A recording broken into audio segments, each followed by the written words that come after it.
Councilmember Kim, Here. Councilmember Renagi, Here. Councilmember Whalen, Here. Mayor Pro Tem Jones, Here. Mayor Orgill. Here. Okay, well, Alex Renagi will lead us in the Pledge of Allegiance. Please rise and put your right hand over your heart. Ready, begin.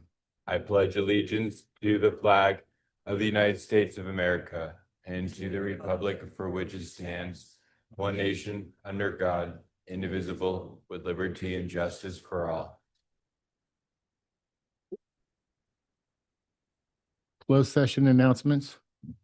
Thank you, Mr. Mayor. The City Council convened in closed session pursuant to the 3 items listed on the agenda. In advance of closed session, there were several public comments on item 1B.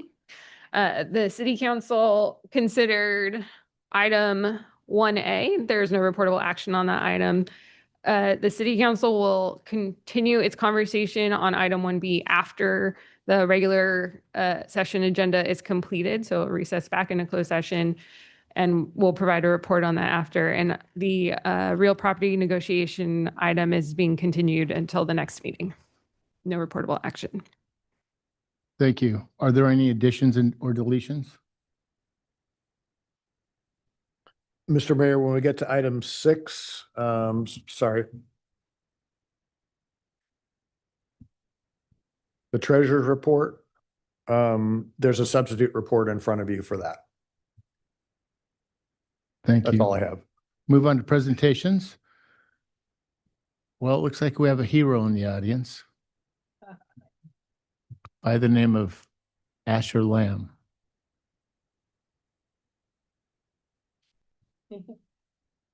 Tonight, we are proud to recognize an extraordinary act of bravery and courage. I'd like to invite Asher Lamb to the podium. I will. Well.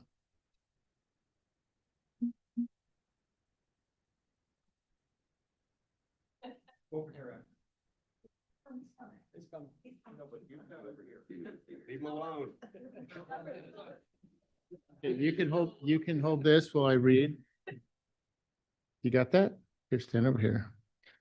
On September 23rd, 2025, 9-year-old Asher was riding on the back of his grandmother's bicycle on Forest Avenue, turning onto Broadway. When they were run off the road by a distracted driver on his phone, the driver never stopped. With his grandmother unconscious, he waved down help and was able to give police vital information on how to contact his parents, as well as information about his grandmother, which helped save her life. Asher suffered only minor injuries, while his grandmother spent days in the trauma ward with brain concussion-related injuries. In a moment of crisis, he remained calm, demonstrating courage beyond his years. Please join me in congratulating and thanking Asher Lamb for his bravery and courage of the day.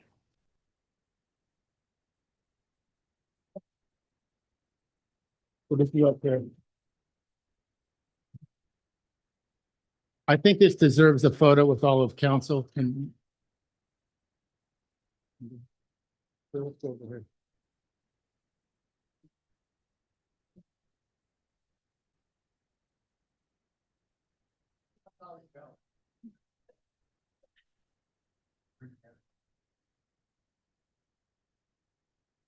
you guys want to come down?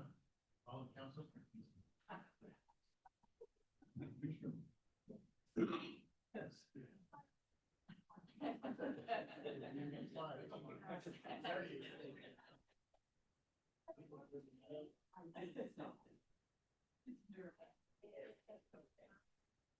Yeah, Asher's family up there.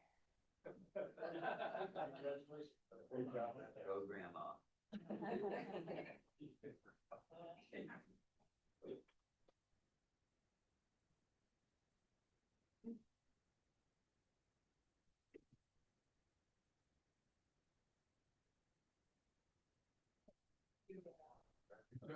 Thank you.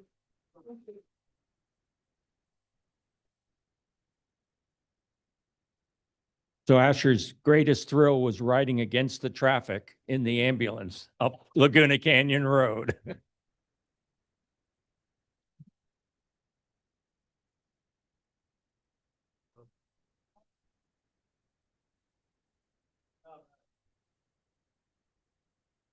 Okay, we'll move on to a presentation with the Laguna Beach Historic Society.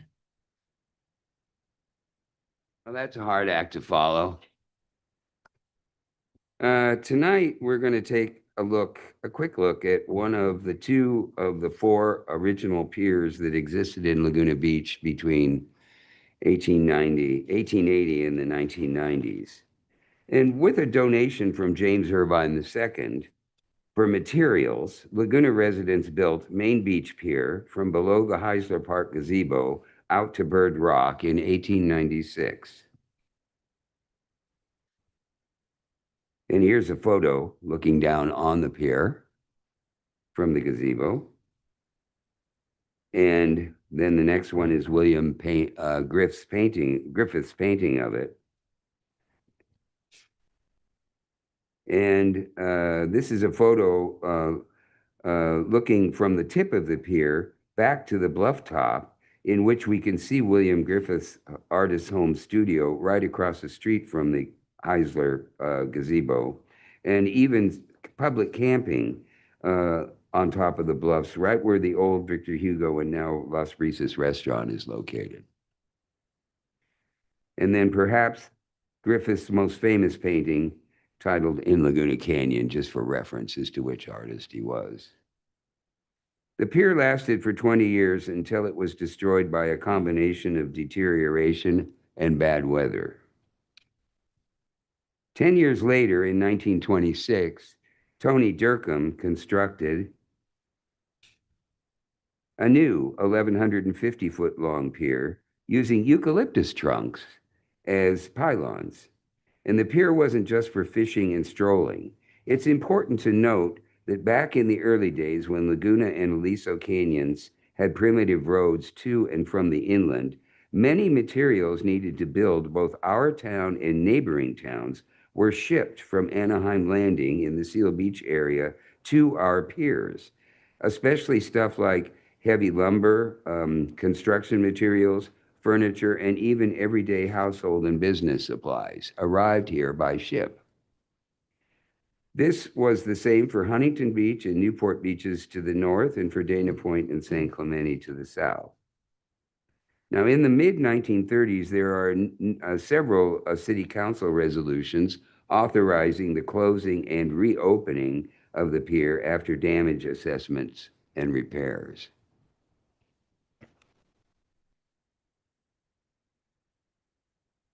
But then the Great Chubasco of 1939 came along,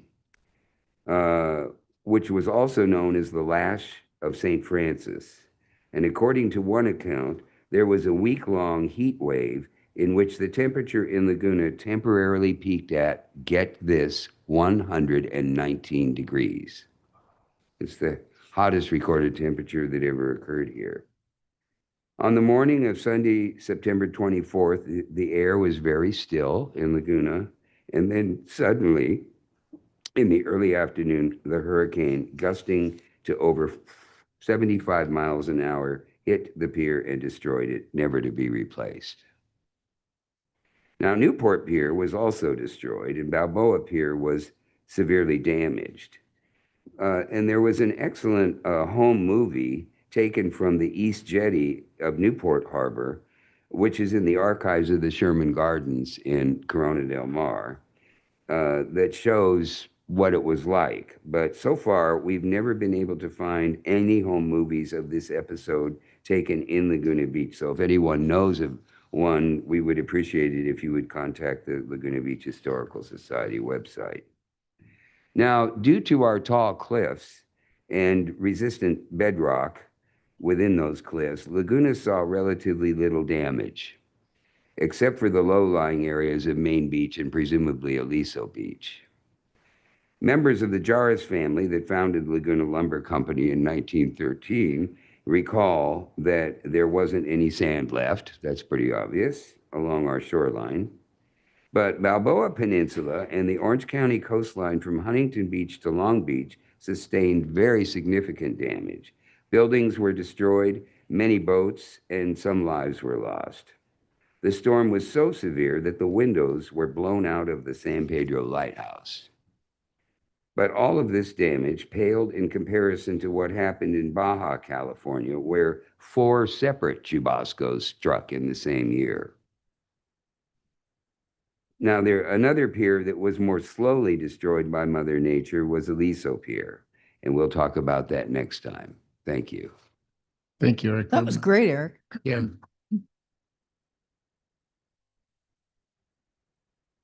Alex Renagi started this idea when he was mayor, and it was a good idea. I hope we continue it. Thank you, Alex, for your foresight.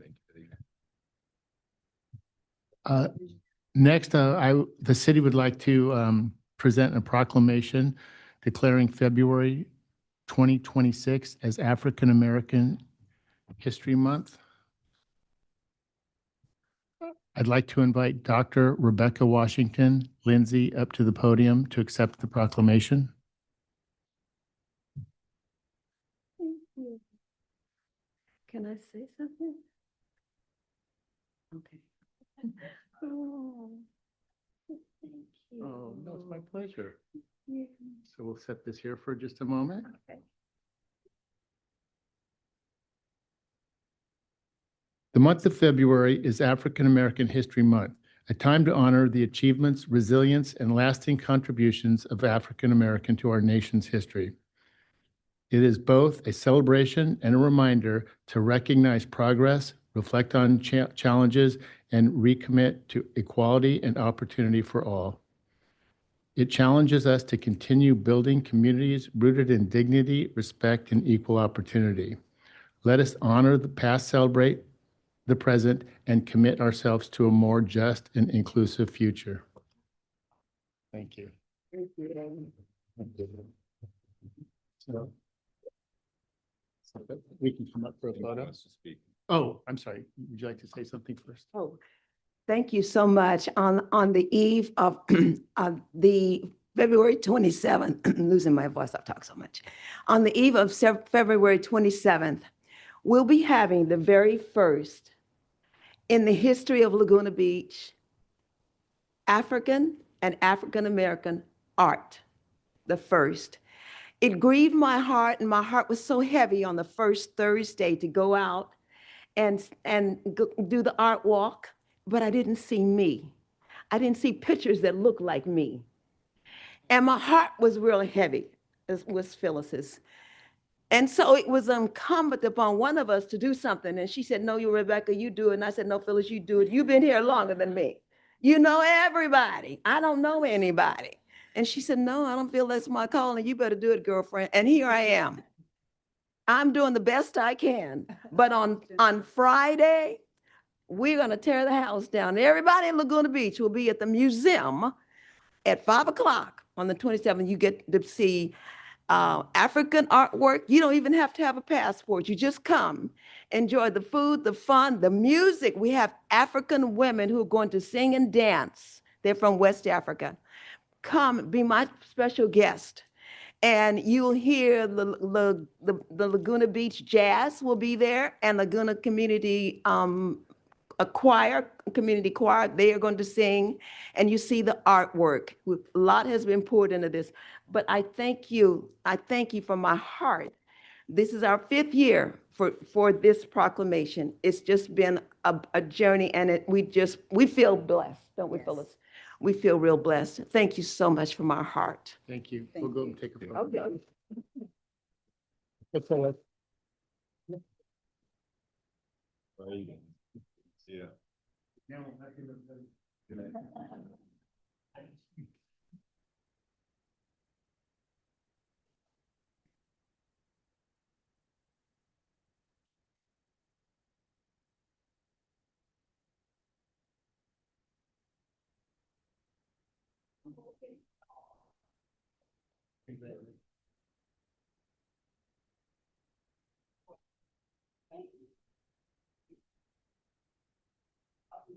Okay. I missed you at 10. I know. I'll be back.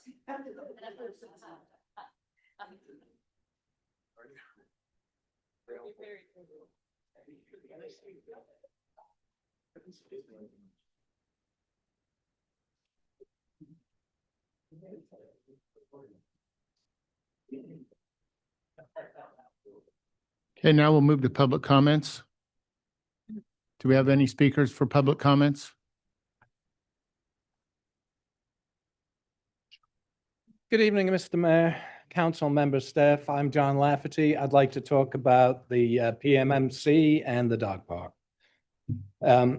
Dog park is, I'm sure you're all aware, is one of the true gems of Laguna Beach. It's the only place in our entire city where our dogs can run free off leash from dawn to dusk. In fact, as I drove down here today, there was no parking. But it's more than just a convenience for pet owners. It serves a vital and diverse, very diverse community of residents, from families and seniors to those who might otherwise be housebound if not for this social outlet. And it's also a gateway, a stop for many tourists on their way to spend money downtown. Beyond its social value, the park serves a critical environmental function. It's designated as a flood zone, providing essential flood relief during our winter months. We love this park, or rather, we love it the way it used to be, because it's already achieved its highest and best use, both environmentally as a floodplain and socially as the dog park.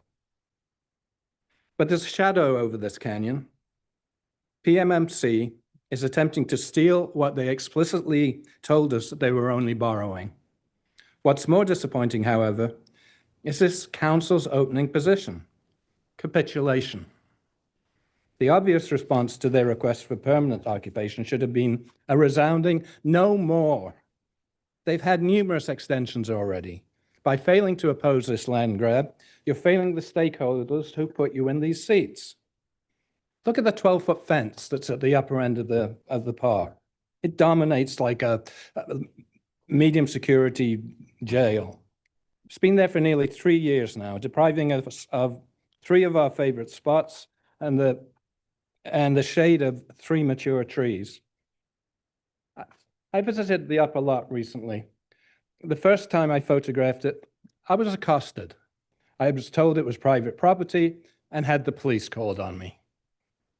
The second time, after I'd returned to my car outside the animal shelter to leave, a PMMC employee approached me to demand what I was photographing from public property. It's a misspelling if you're following along. By the third time, I just drove straight onto the construction site. Nobody gave me a second thought. Sorry, I'm running out of time. History is troubling here. Since the mid-90s, every 10 years, the city has tried to whittle away this land. First, it was a skate park, then low-income housing, and now an industrial medical facility. In 2014, council records literally describe state grants as roadblocks to be circumnavigated. You have this in your files. I'm out of time. The questions at the end, I don't expect you to answer tonight, but I'd love to have answers at the next scheduled council meeting. Thank you for your time. I appreciate it.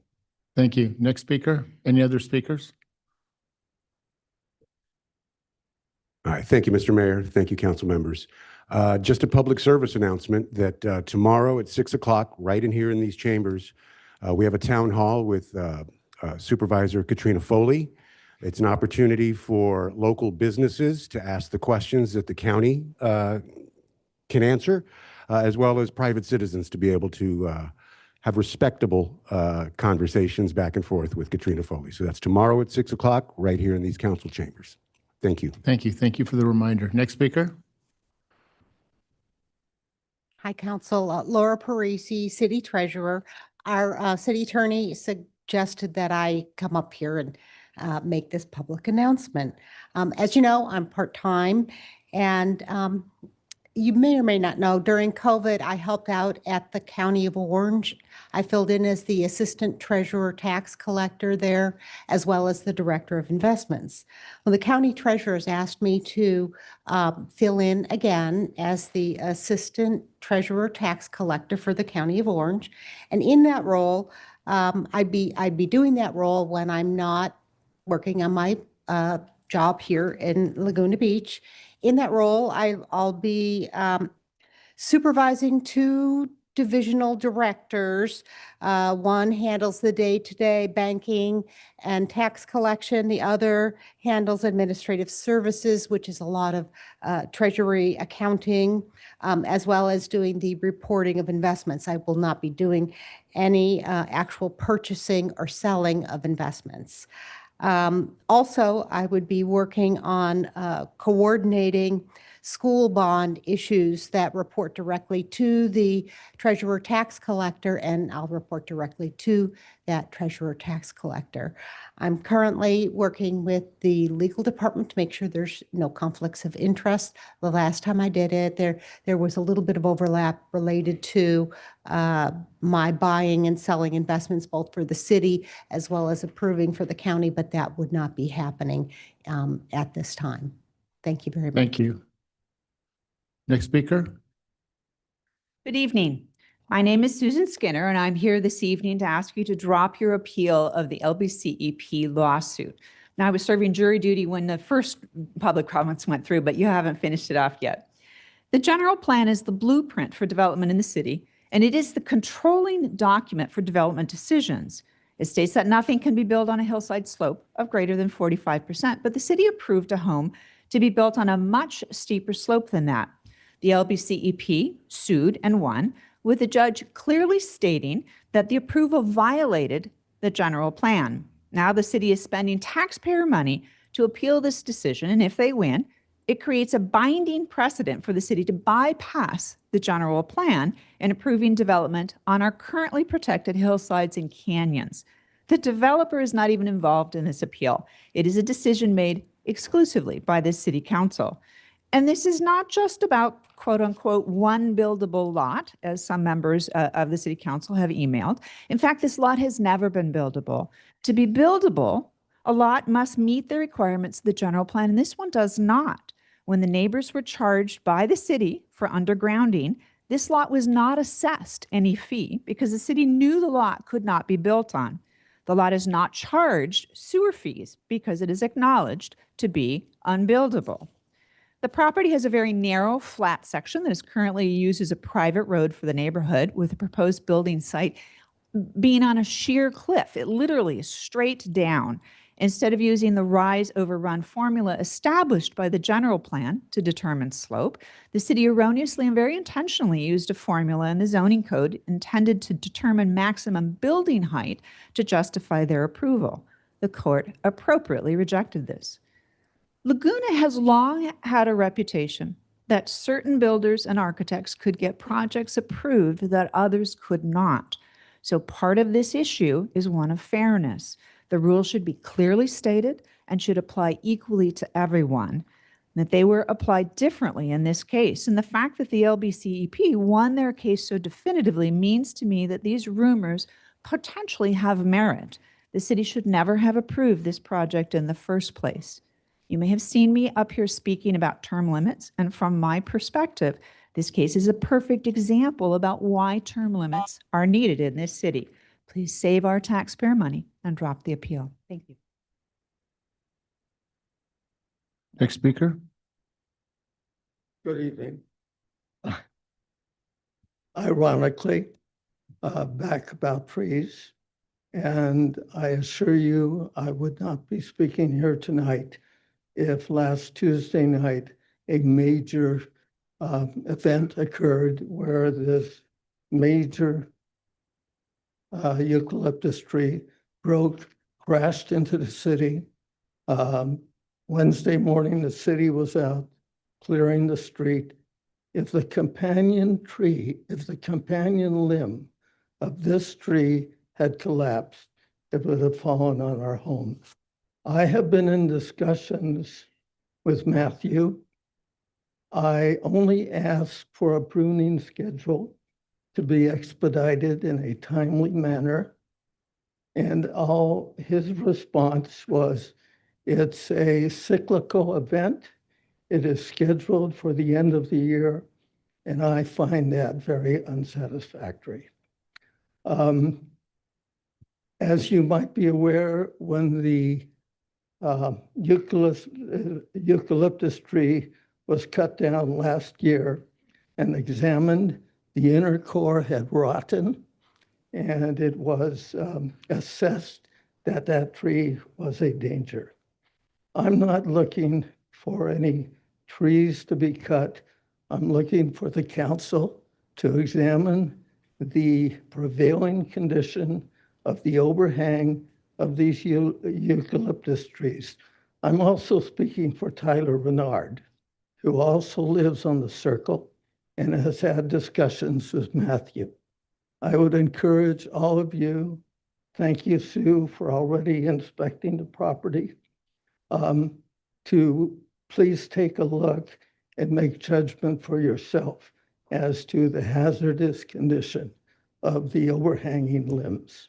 I would really appreciate it, and I would very much appreciate a scheduled pruning that might eradicate some of the danger both to the house and to the safety of my family. So thank you very much. Thank you, Howard. I know your name, but can you state your name for the record? Oh, I'm sorry, Howard Englander. Thank you. Next speaker, please.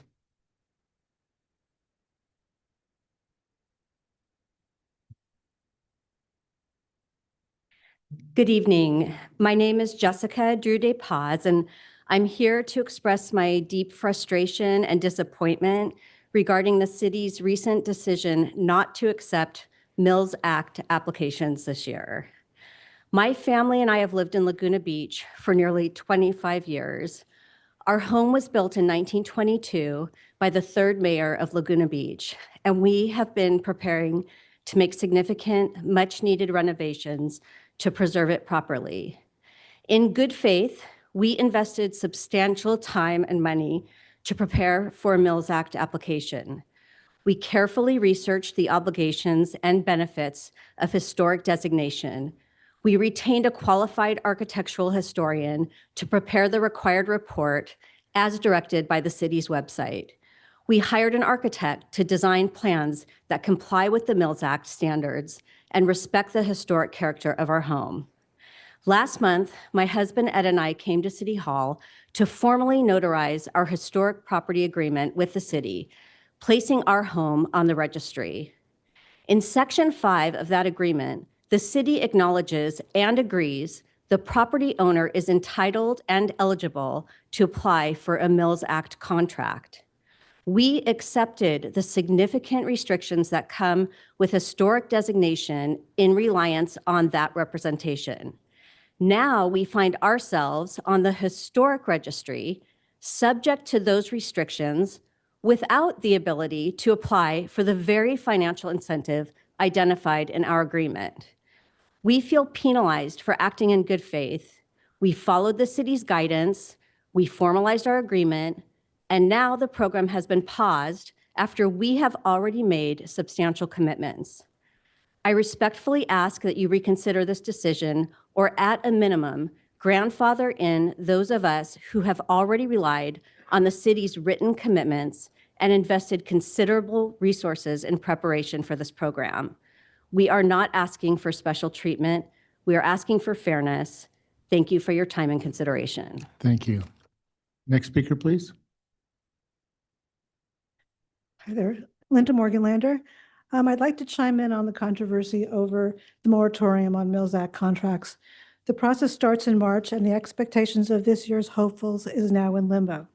Considering that part of the contract to be placed on the register states eligibility for the Mills Act, this moratorium seems arbitrary and punitive.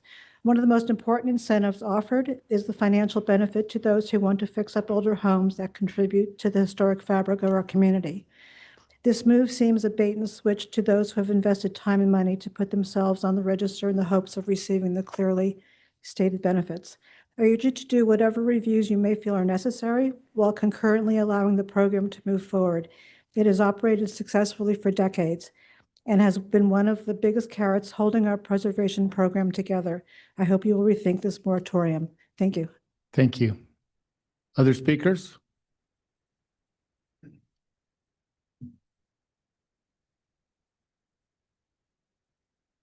Hello, good evening, Council, City Manager. I just wanted to say, I know I've been like a thorn in the side of you guys for a bit, and I did want to say thank you for recently being open and having like Dave, Kip, and Gavin were at the town hall on Thursday, being open to the public and being open to residents about the issues that we're facing this year. So I want to say thank you to that and having more of those discussions. I know there'll be more town halls later this year.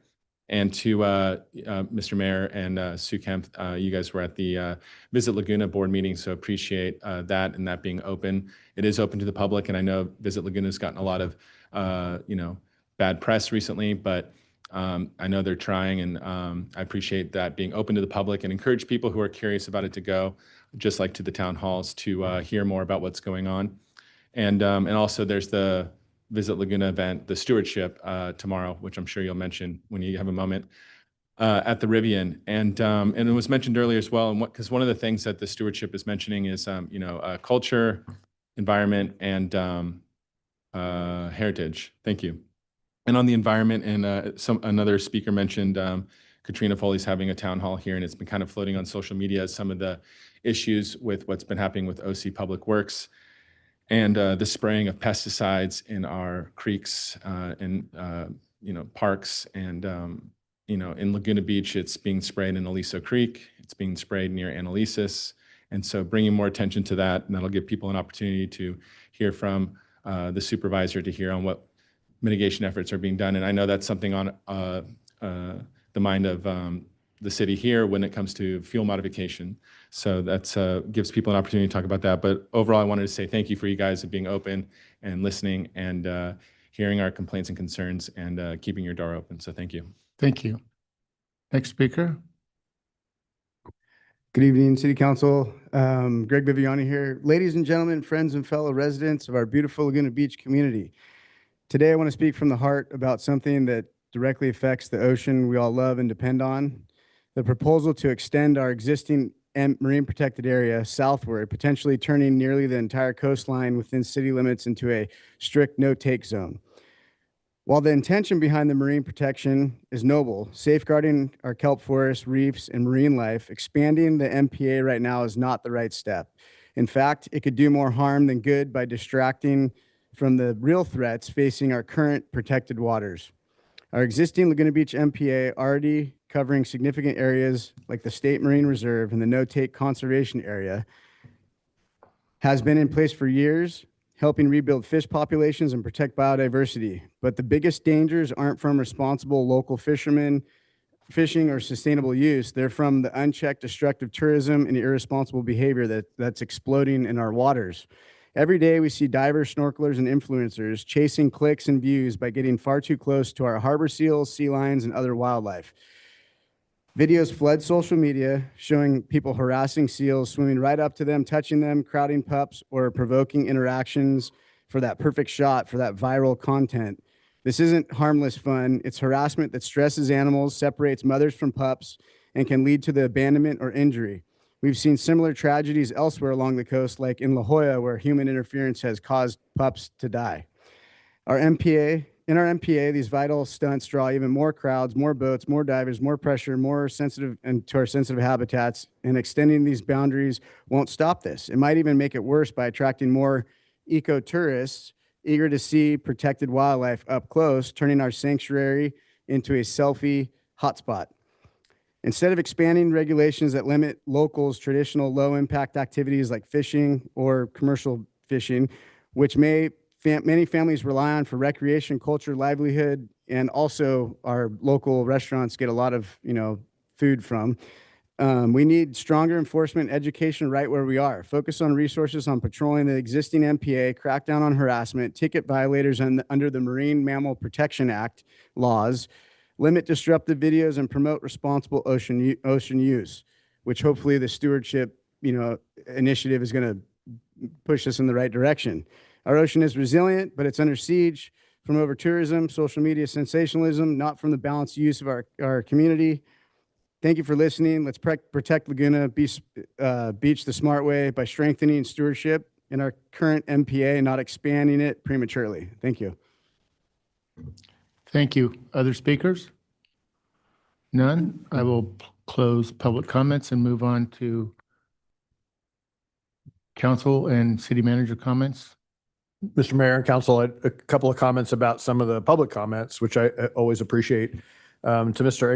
Englander and the tree, we are taking a look at the tree that had the limb failure. We may be putting that on the removal list quickly. I'm happy to look at overall the tree next to it, which I think you had concerns over the trimming of that, the pruning of that. Secondarily, our larger discussion about trees in the community as to both views and the protection of trees and how that balance occurs. Was planning on doing that on March 10th. I probably have to do it on March 24th. So 2 meetings from now, just to make sure all council is present here.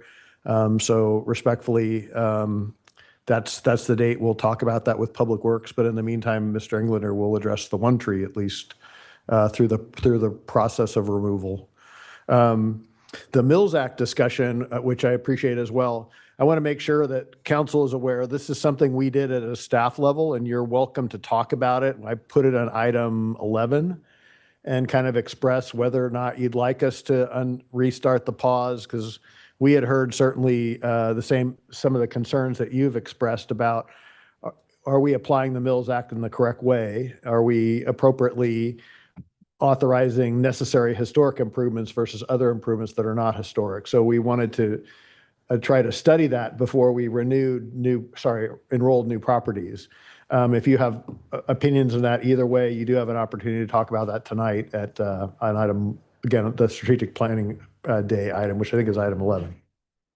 And again, noting item 6 as a replacement staff report. Thanks. Thank you. I appreciate you bringing up those points. Madam Attorney? No comments this evening, Mr. Mayor. Thank you. Councilmember Kemp? Yeah, just one thing tonight. We have a commercial maintenance ordinance that we passed through the council, I think, last year. And the goal of it was to get the property owners to, particularly in the downtown, to fix up their properties. A lot of these properties were in disrepair. They haven't been maintained properly. So we had an outreach to 39 properties, and we have 31 of those have achieved full compliance. So, we have an old downtown, but it's looking better.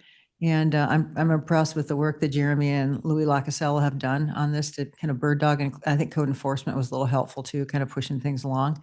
So hopefully we'll get the other 8 on board and hopefully have a better looking town in the next, month or 2. Great news. Thank you. Councilmember Bernagi? Thank you. Thank you, Mr. Mayor. I want to recognize our K-9 units for winning an award over the last, I think it was 2 weekends ago. That's a big achievement. I also want to thank, my council colleagues up here. Mayor, I was recognized for my service as mayor by the Laguna Beach Women's Club, and I really appreciate all the work that went into that ceremony. Mayor Orgill spoke, Supervisor Foley spoke, and then my 2 brothers spoke, and that was the highlight of the event. And it was a really good time, and I'm just very grateful to have had the opportunity to serve as mayor and to continue providing service to Laguna Beach. And then, earlier today we recognized Black History Month, and one of my favorite stories about Laguna Beach as it relates to civil rights is what Arnold Haino did. And I'm looking at an article right now that Ann Christoph wrote where in the 1950s or 1960s, there were only about 16 African Americans in town, and there were 6 barbershops, none of which would cut the hair of any African Americans. And the fear was that if they cut their hair, then their white clients would no longer show up. And so Arnold was a good activist, and what he tried to fix that because it was unfair that people weren't able to cut their hair in their town. And so what he did is he had a plan where he positioned 2 6-man teams. Each had 1 white man and 1 black man outside each of the 6 barbershops to wait for an opening. And then basically when they did that, they were able to force all of the barbershops to cut everyone's hair. So people no longer had, African Americans no longer had to leave Laguna Beach to cut their hair. So I think that's it really speaks to what Arnold did, and it speaks to, the discrimination that people have faced in this country. And, I think this is our 250th anniversary as a country, and we all have an obligation to build a more perfect union. So I wanted to highlight that story. Thank you. Thank you very much. It was a great story. And thank you, Arnold Hano. Councilmember Whalen? Just a couple items. I wanted to mention that the Laguna Art Museum has got its annual auction coming up on March 7th, the California Cool Auction, 120 artists. A lot of them are local artists. So it's a great event. If you haven't been, consider going this year. Hallie's mom and my wife have a piece each have a piece in the auction. Do you know what time it is, Bob? I want to say 6. Okay. Yeah, I'll get you the information. Last time we had some conversation about the hospital and the announcement, from the CEO Seth Teagan, and Alex and I had an item. Just wanted to keep the community informed. We had a follow-up discussion with the city manager and Alex, myself, and the CEO, and we will be bringing back on March 10, a more detailed plan for city response to the information that we got recently from the hospital. And then, Alex, I enjoyed your lunch greatly. It was really good. I think, the points you made in your speech, I thought were very telling, in that I think you summarized very succinctly kind of what our core responsibilities are, which are public safety, infrastructure, and efficient delivery of government services. I mean, it was a very thoughtful approach. I do want to tell you, enjoy the lunch that you get, because I think I've been mayor 5 times and I got 1 lunch. So I don't know whether I must have offended somebody over there, but anyway, it was a great event. And, I do want to thank the Women's Club. I was sitting next to the president, Deb Brown, and, they do a nice job over there. Really nice job. Thank you, Councilmember Whalen. And now Mayor Pro Tem Jones, drum roll. Are you going to be speaking about tomorrow night? That was my only update. I'll leave that up to you. Okay. Somebody mentioned that there is a stewardship celebration event at the Rivian Theater tomorrow night. I think the doors open at 6:30 with the program starting at 7. There will be a Visit Laguna film showing, as well as a panel that I'm proud to be a part of. Our esteemed city manager and mayor will be part of that panel as well. So I really encourage you, especially if you have concerns about tourism in this community and the environmental and quality of life impacts of tourism, to come check it out and see what Visit Laguna is doing, how we're trying to tackle some of these issues. I think that we're heading in the right direction. We're not there yet, but tomorrow night will be a good example of the things that we're all working on. Thank you. I'll run through my list before we move on to the consent calendar. I had a FOA board meeting, Visit Laguna Beach meeting, Centennial Planning meeting, interview with Voice of Laguna. I met with Tom Lamb. I went to the ribbon cutting at Kaya. It was I don't know if everybody's aware, but Kaya has reopened. So I encourage you to go there if you get an opportunity. We had a Forest Avenue tenant meeting. I met with Steve from LCAD, Evan from SWA. Sue and I arranged and met with the parking attendant at the Surf Museum. Mark Christie was kind enough to allow us to use that lot for complimentary parking for the promenade shoppers during the construction. Met with Ben from the Coast Film Festival. Went to the outgoing mayor's lunch. It was touching. It was really nice. Mayor Renagi's brother spoke, and they were quite the little comedy team. I really enjoyed that. So anyway, it was great event, great lunch. And we'll make sure that we don't overlook Bob next time. Had a Woods Cove neighborhood meeting. I thought that was very productive. And we do have several of these meetings that we've been scheduling neighborhood to neighborhood. So if anybody's interested, let us know. We're anywhere between 12 to 15 people, and we're just kind of getting a sense of various issues in those neighborhoods. And we are talking about some broader issues as well. So if there's any interest, let us know. I went to a great donor event for the community clinic. It was at the Montage. and I sat in for just a bit and, was reminded of all the great things that the clinic does. And I previously was on the board. It was great to see everybody, and I really appreciated the get together. I went to the artist at the new artist properties that were acquired by the land trust last Saturday, I believe it was.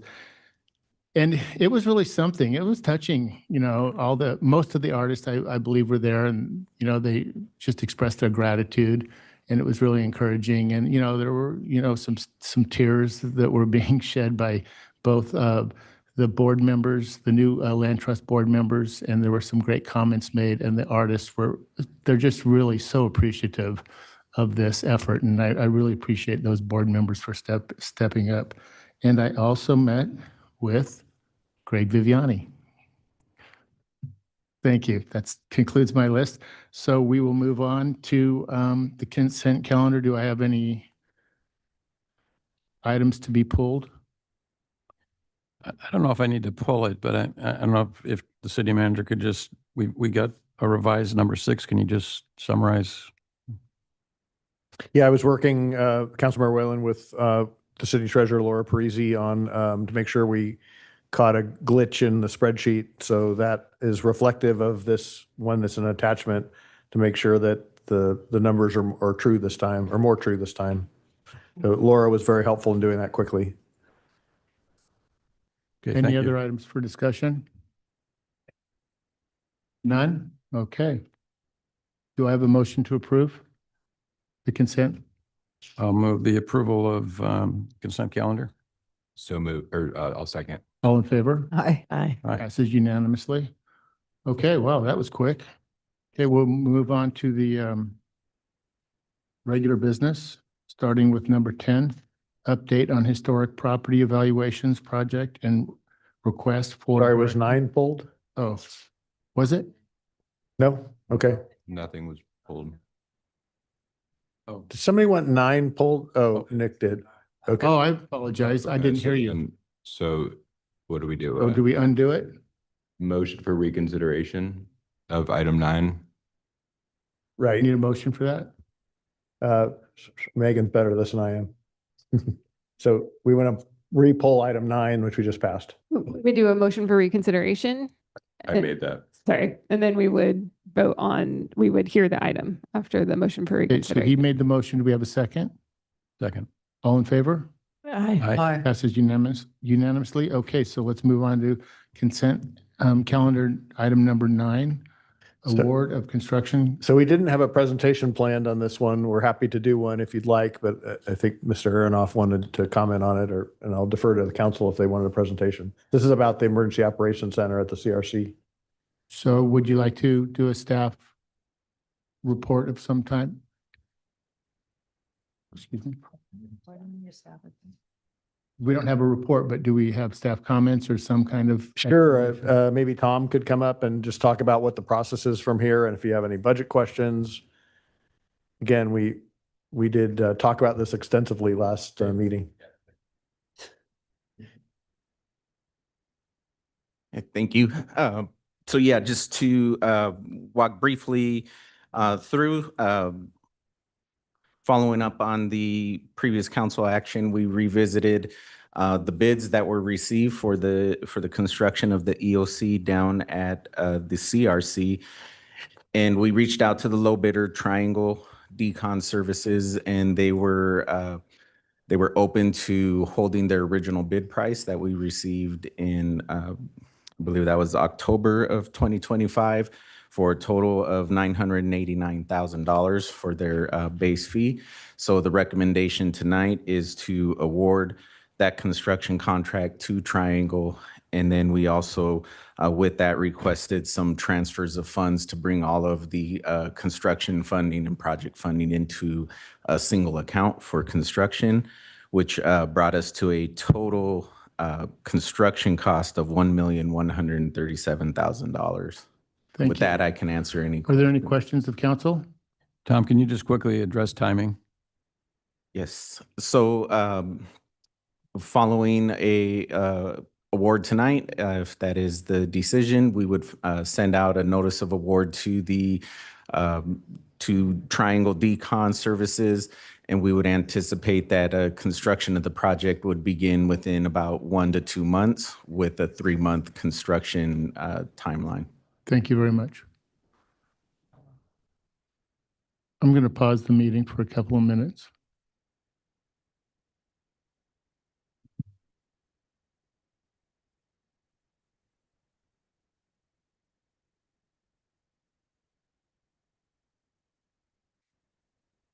I'm going to.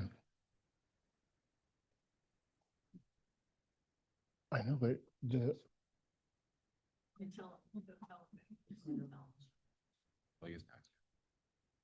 Okay, so no questions of staff, so I'm going to open public comments. Nick, would you like to come up? Did you have any? None? Okay, I will close public comments. You have one speaker. Oh. Is there? Good evening, Matt Lawson. Sorry for the need to use the wireless mic here. Listen, I think you've all heard the arguments on this. I think you heard certainly where I've come from. The bottom line is that we need to have a reliable, fully equipped, properly sized emergency operations center, and one in a seismically sound building. You know, the U.S. HAZMAS report, HAZUS, HAZUS, came out 3 years ago. Basically said the LA, Long Beach, Anaheim metro was the absolute #1 area that was likely to be affected over any given period of time by material damage from seismic events.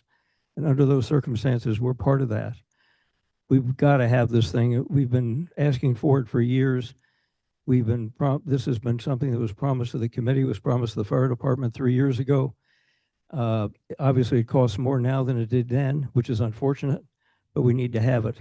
And I'm sure the fire chief and Sarah can explain this in a lot more detail than I can, but I've been through this a fair amount, and there's really no reason we should not have it, given our long history of fires, floods, and every other kind of natural and man-made disaster to which we are highly vulnerable. Let's get this done. Please get this done in the next 90 days. Thank you. Thank you. Are there any other speakers on this matter?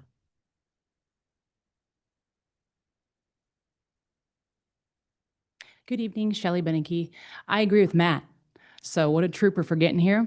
And I think obviously we've been here several times before, Sarah, Chief King, can't wait for their new emergency operations center to be built. And so hopefully we can get that done tonight. Thanks, guys. Thank you. Other speakers on this matter? None. I will close public comment, bring it back to council. I think Matt hit the nail on the head. I would make the motion unless my colleagues have anything to say. No, I'd second it, but I do want to thank, Matt for his persistence over the years and the EDPC for, their work on this issue, and Sarah and the chief and Public Works. Thanks, everybody, for getting this here. I'll second the motion. All in favor? Aye. Aye. Approved unanimously. Thank you, Matt. Thank you all involved.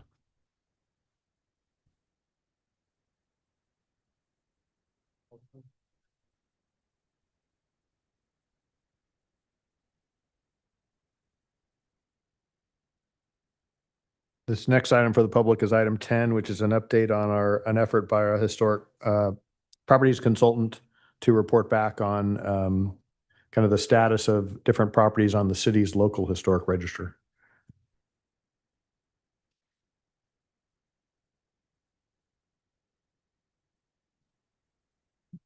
All right. Good evening, Mayor Orgill and members of the City Council. I am Samantha Beyer, Planning Manager with the Community Development Department, here to provide an update on the Historic Property Evaluations Project. This presentation outlines the project background, key findings from our consultant ASM affiliates, and staff recommendations for next steps. We are requesting direction to proceed with implementing these recommendations to strengthen the city's historic preservation program. The city is undertaking a comprehensive review of the local historic register. Following a competitive RFQ in late 2024, the city selected ASM affiliates who received a notice to proceed in March 2025 based on their strong qualifications in California historic evaluation work. The project includes evaluating registered properties without preservation agreements and creating a more accurate, streamlined system for reviewing non-listed properties during permitting processing. Additional detail on these tasks is provided on the next slide. Together, these efforts strengthen the city's ability to protect Laguna Beach's architectural and cultural heritage and improve the overall effectiveness of the Historic Register program. The purpose of this work is to ensure the city's historic register remains accurate, effective, and aligned with CEQA and local preservation ordinances. Task 1 evaluated the 54 properties without preservation agreements through archival research, field surveys, and integrity analysis, resulting in placement of each property into one of 10 categories based on historical content or context, physical alterations, and owner input. Task 2 focuses on strengthening the overall review framework by establishing CEQA-compliant thresholds for non-listed properties and creating a clearer, more consistent system for permit reviews that remains defensible and technically sound. Joining me this evening are Shannon Davis and Jacqueline Padilla Perez from ASM Affiliates, who will present the next portion of the project update. Good evening, Council. As Samantha said, I'm Shannon Davis. I'm ASM's Director of Architectural History, and we had a team of architectural historians to undertake this project for you. Jacqueline and I are the only two here tonight, but there was more behind us. These two slides, or these two images, depict the geographic scope of the properties that we looked at. The 54 properties do span the entire community. And as Samantha said, we consulted a variety of archival documents. The first thing we did was dive into several boxes of 3 decades worth of records that the city has that were not digitized, to really search for as many preservation agreements as we could find. Look for information on the evolution of the preservation program in the city, and found a lot of interesting council minutes and committee minutes that were illuminating. Beyond that, we looked at the GIS records that the city maintains, and we went to the Orange County Recorder's Office, looked for all sorts of preservation agreements. We were not having luck to begin with, and then we had sort of an aha moment in which we figured out why. We discovered that in the timeline of the history of Laguna Beach, in the 80s, preservation movement really got underway. There was a survey, as you are probably familiar with, of about 700 properties, the oldest from 1936 and older. And then an ordinance was established in the late 80s. The committee was established shortly thereafter. And then the Mills Act was adopted in the 90s. But the requirement for a preservation agreement was not adopted until 2006. And so that was our big aha moment. It took us a while to sort of go through all the old ordinances and adoptions to be able to figure that out. So then we did a deep dive of some that were pre-2006 designations and some that were post-2006, and we're able to verify that that in fact was one of the big reasons that there are so many missing agreements. So as Samantha said, we categorized the 54 properties into different categories. The largest of that are the properties that we recommend should remain designated without any additional work, except further communication with the property owners to let them know that the city will have those properties remain designated, but encourage them to undertake a preservation agreement, recommending to them the benefits of that, such as the elimination of permit fees. There are 7 additional properties that can remain, but they will require that preservation agreement. These are properties that were designated after 2006, and so they simply need to do that last step to finish the registration of their property. And so we are going to request in-person meetings with those particular property owners to further that agreement development. There's a middle property, or a middle bucket here, if there's several subclassifications, but these are all properties that need to be reconsidered for a variety of reasons. Some of the photographs here illustrate properties that we weren't able to adequately view from the public right away, and we weren't able to get access to those properties after repeated contact with the property owners. There's a couple that are under construction that don't have permits for that construction. So we really recommend waiting to see what those properties look like post-construction before we can recommend if they still retain sufficient integrity to be eligible. And then the other 7 are really more administrative processes, some of which need to go to the Heritage Committee and some of which can be done at the staff level. And then lastly, there's 6 properties that we identified that really should be removed from the register.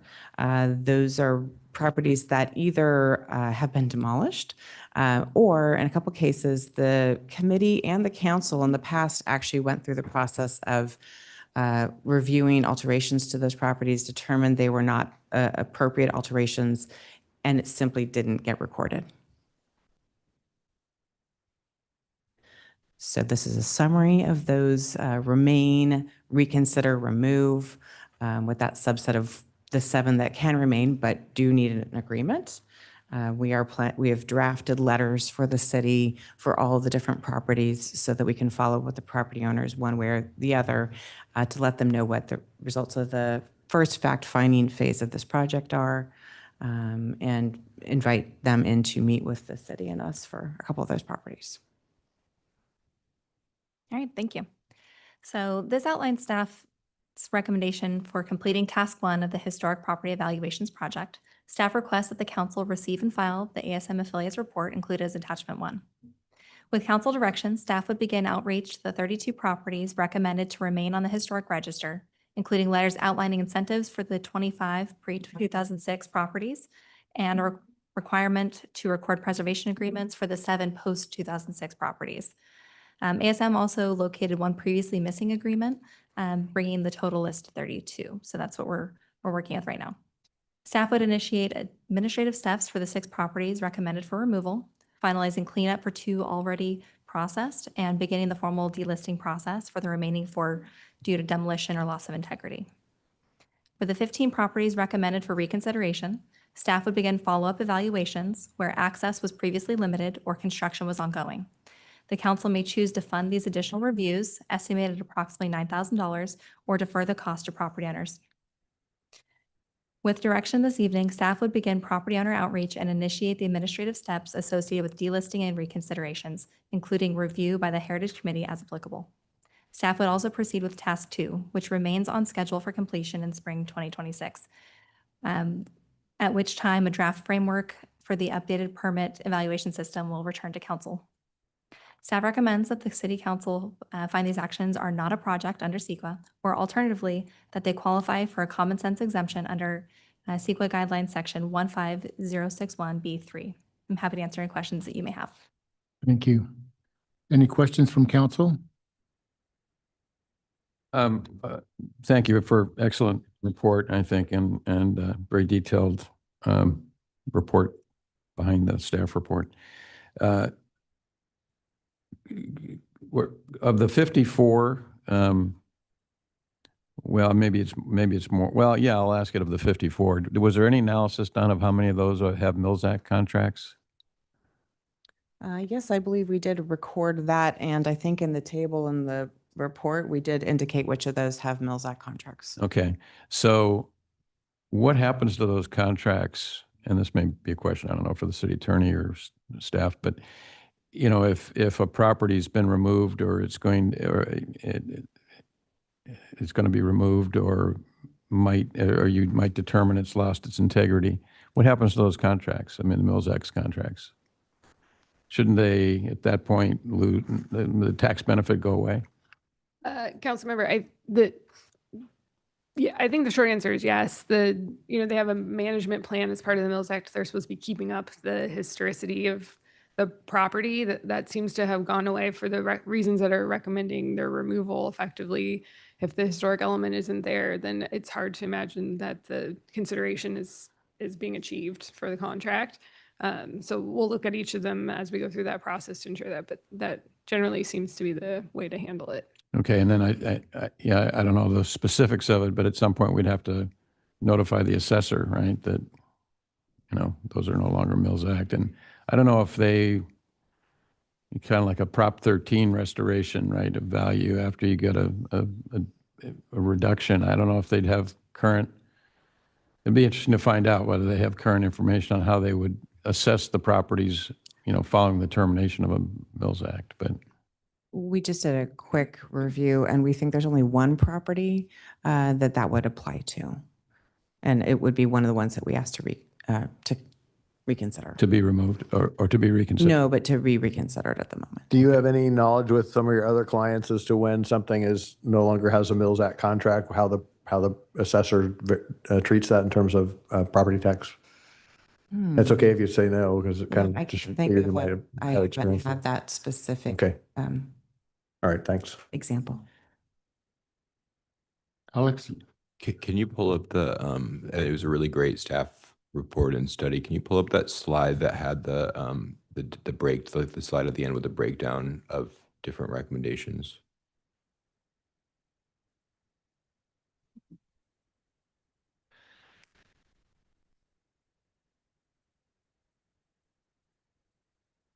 So for so the 25 properties, they're basically on the register, but are they really on the register if they don't move forward with a preservation agreement? Yes. They were all designated prior to an agreement being Okay. a requirement for that designation. Got it. And then the 7, if they don't get an agreement, they would not remain listed. Correct. That's our recommendation, and that was a requirement at the time they were designated. That just piece didn't get recorded. Didn't happen. But if some of them, if they got like an incentive, for example, as part of just like a parking reduction or something like that, how would that work? Yeah, so we'd have to look at the properties individually. Generally, if there was an incentive such as a fee reduction or fee waiver, that would have to be repaid. Okay. And so that is something to take into consideration, though through this process, especially for those that were voluntary, the execution of the agreement was typically done prior to receiving any of those incentives. So we'd have to look at the properties specifically to ensure if there was any steps that were missed here, but that should have been captured at that point in time. We did discover in trying to identify why these preservation agreements were missing, that there were some early properties that had preservation agreements prior to them being required, but it was done by staff as an incentive for preservation of the property. So they came in, they had a permit and they wanted to do a project and they said, great, we'll do that. We'll approve it, but we'd like you to sign a preservation agreement. So it was a carrot at that point before it was a requirement. And then my final question is, so for, I guess that would be the 7 listed after 2006, they need to have an agreement. What is their incentive to really do so besides the ability to get Mills Act? I mean, I guess you don't have to pay planning fees, but I mean, we're talking about multi-million-dollar houses. So in that context, like a $10,000 application fee is not going to be, but is that the best? I guess that's my question. Is that the best incentive aside from the Mills Act that we would have for those properties? I can speak to that. Okay. So there are a wide variety of incentives that could be conferred to the property. So some of those are fee waivers for building and planning fees. Others might be setback relief, where you might be able to maintain historic setbacks or even parking relief. So there is a wide variety of incentives. Some of them are granted automatically through executing a historic preservation agreement, while others do need to be conferred through an appropriate hearing body such as Planning Commission or the Design Review Board. So not everything is automatic, but there are other tools that go along with having historic preservation agreement. Got it. Thank you. Thank you. Councilmember Jones? Can you go back to the slide that has the timeline of kind of how historicity was determined? Yeah, I think it was just one more. So I guess my question, and this is a little bit of a trick question, so no pressure if nobody in this room can answer it besides Anne, who might be able to. When looking at this, were we considering the parts of Laguna Beach that were annexed in the 1980s, like South Laguna and Laguna Canyon Road? Are those properties part of this consideration? Because this is all based on that 1981 historic resource inventory? No, this is just based on your list of designated properties. So although I can't specifically answer that, my assumption would be yes, because this is not just properties that were designated, for example, in 1981 when the survey was conducted. These are properties that have been designated up to very recently. So that's why there's a few that are missing preservation agreements that were fairly recent. Those Post belong in that we 2006. need to go back to them and get that last piece. Okay. Okay. So when we're looking at Histrosity and the town as a whole, we are basing that on the newer annexed Current parts of the boundaries. city. Okay. Thank you. So that's interesting if there's recent ones, right? So is there something in our process that was falling through the cracks? Because somehow they get designated as historic, and I'm just wondering whether we need to think about a different process to make sure going forward, we capture all these. That I don't know exactly what the trigger point is when they should have been executed, but anyway, just maybe something to look at. Do we have a, I don't know if it's in here, but I don't remember seeing it, but do we have somewhere a list of all the Mills Act contracts and when their expiration is? So we do have a copy of that. It is something that we can pull up and be able to provide that information separately, but it is not included in the report or in the presentation. Maybe you can send it to us. Yes. Okay. Alex? Actually, I'm good. So for the properties that are being delisted, and if they're in, I don't know if violation is the right word, but just no longer meet the standards, do they have an opportunity to remedy any issues if possible? I'm going to say yes. We've got 6 that we're recommending to be delisted because they're either demolished or the council, your predecessors, have already confirmed that they've been too significantly altered that they should not be designated. In that group of 15 that we're reconsidering, there's potentially a couple in there that I think I'm saying yes to. Thank you. And then earlier you did mention that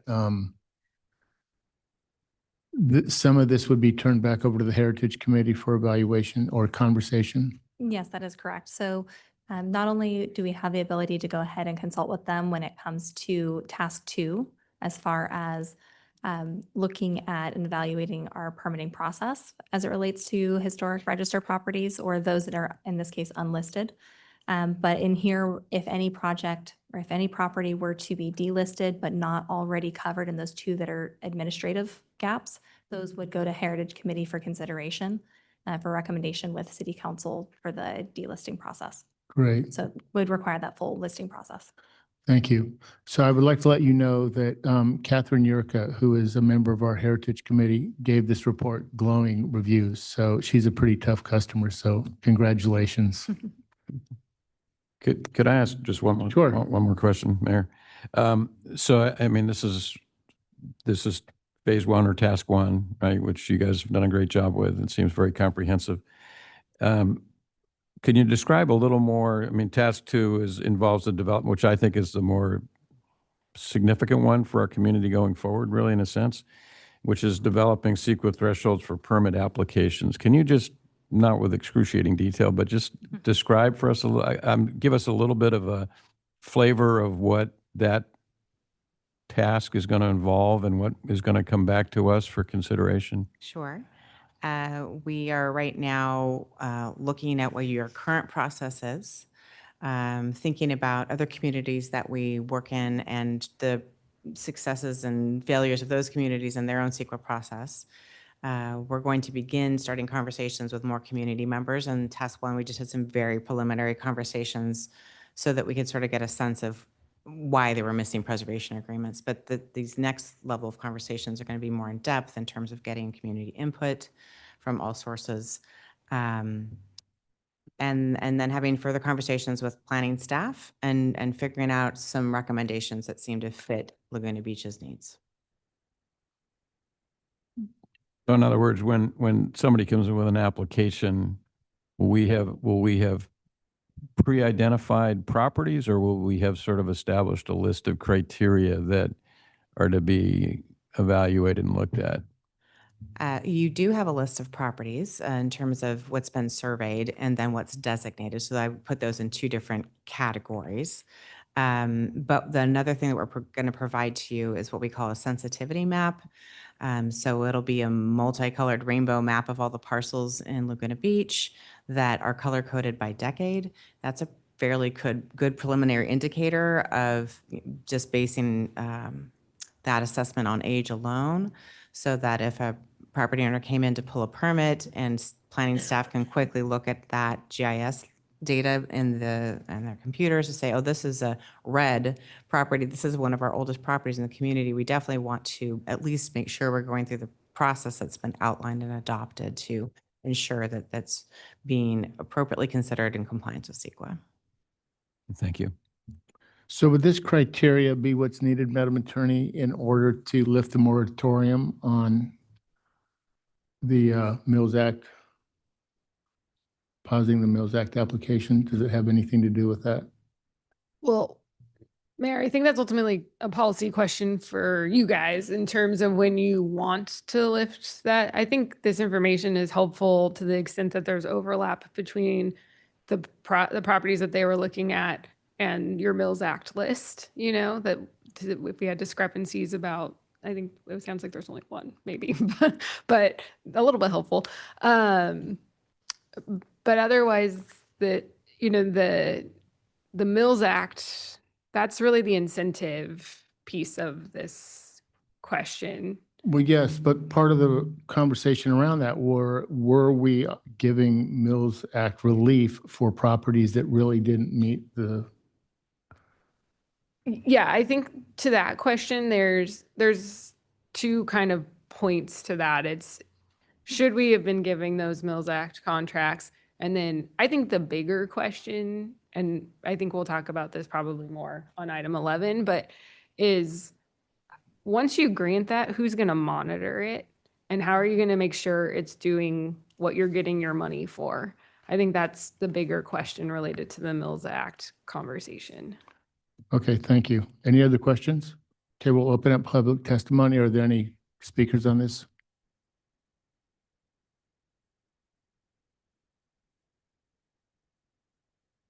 And Christoph, can I delay the timer while I answer the question that came up? I have had several conversations with the assessor about how they approach these evaluations, and they do a calculation based on the Prop 13 method and on the Mills Act method. They do this every year. So if they're not on the Mills Act anymore, they'll just go on the regular type of evaluation based on when they bought the house. And the assessor picks the lower of the two calculations. The 1981 survey was done in South Laguna and the Canyon at the same time by the same people, even though they weren't in the city. So it's a similar survey or the same type of survey. The Mills Act does not exactly expire. It's a 10-year contract that automatically renews every year. So it doesn't expire totally unless someone cancels it. I think the categories that she was explaining that they were going to develop thresholds on, we should be also adding a category of those that are not listed yet. And I think her map of the colors for the different ages is a really good first step for that. So I really appreciate their work, and I hope that you will authorize the rest of the work that they're requiring or that they need to have done. And I appreciate their further involvement with our planning staff. One thing I would add to the timeline is that city did not require compliance with CEQA for historic preservation until 2005. All the rest of the time, even though something was historic, staff was representing to the reviewing bodies that there was nothing they could do if the property owner wanted to demolish. And that really wasn't true. CEQA was there, and the city wasn't implementing CEQA. So I think that belongs in this chart. I'd like to ask if number 1 Rockledge is Villa Rockledge. And if it is, I hope you're going to give that the required attention, just because they couldn't see it. It's National Register material, or declared for the National Register.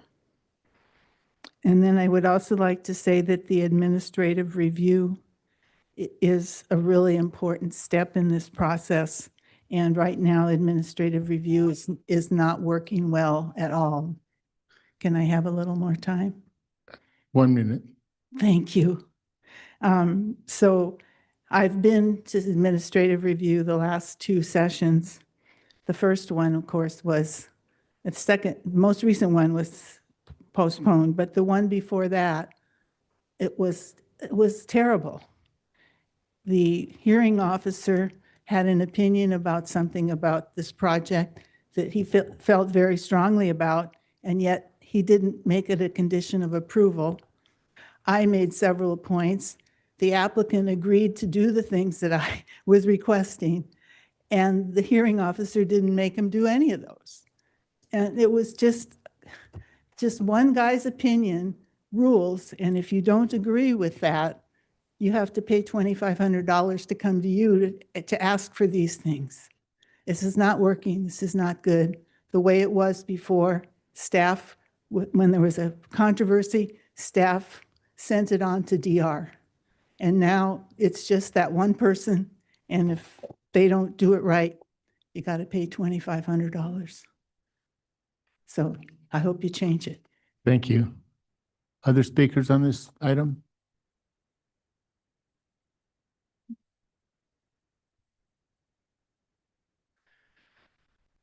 Good evening, Council. Good to see you again. Merrill Anderson, a resident of North Laguna. And I hope that we can all agree that Laguna Beach is a special place, in large measure because of our respect for historic resources. It's time that our city processes prioritize transparency and accountability. The streamlining mentioned in Phase 2 can be important too, but only if it takes you to the right place. Over the past several decades, Laguna Beach has done an admirable job in identifying historic resources. Let's ensure that this doesn't become a hit list for development. So what will help? Well, for starters, under recent administrative design review practice, public notice is only given to property owners within 300 feet. So unless a neighbor objects, there is no public hearing and thus no wider public notice. The result? The project is approved behind closed doors. Well, so much for transparency. Also, so much for preserving historic resources, as this enables wholesale changes to siding, windows, and much of the facade. So please ensure that every ADR project is listed on the agenda and available to be heard by the director. Without transparency, there can be no accountability. Thank you. Thank you. Other speakers?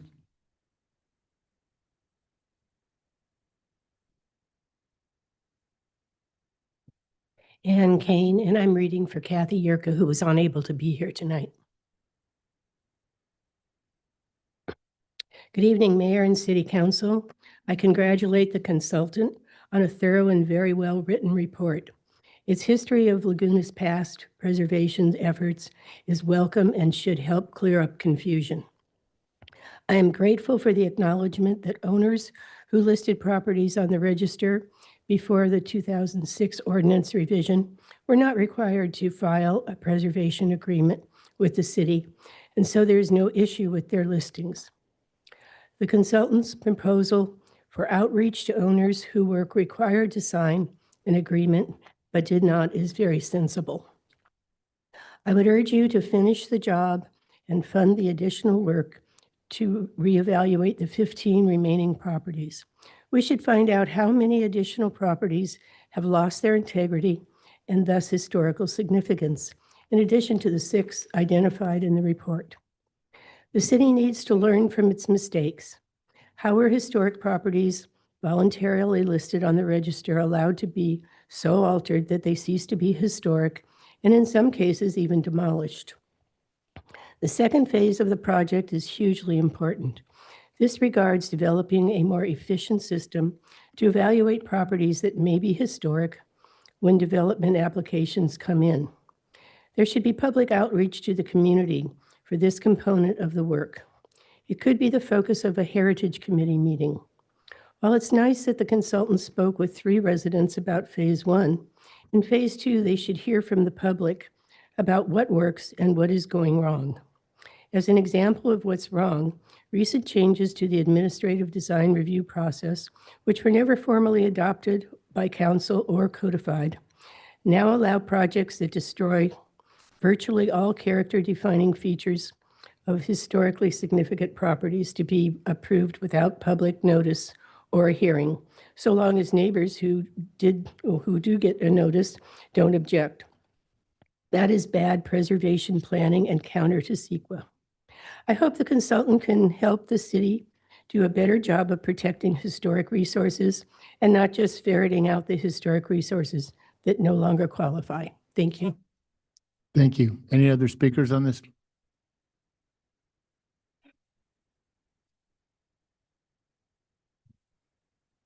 Hi, good evening. Nick Aronoff, fourth generation Laguna Beach resident. That was a great report. It does not seem like an easy task at all, so commend for all the time that it took to do that. And I think it's an important thing that we're doing for the city. One thing that came out that was concerning, that it was great that it was highlighted, and I'm just wondering what the next steps are for it is, it says here that 4 properties that were demolished or heavily altered, and these cases reflect either administrative oversights or a loss of integrity. So I'm just wondering what the recommendations are to put some checks in place so future properties that are on this don't have the same thing that happened to those 4. And I know it's only 4, like 4 out of 54, so is a low amount, I guess, but 4 is still 4. So hopefully there's some checks that are put in place so that this doesn't happen again for, historic properties. Thank you. Thank you. Next speaker.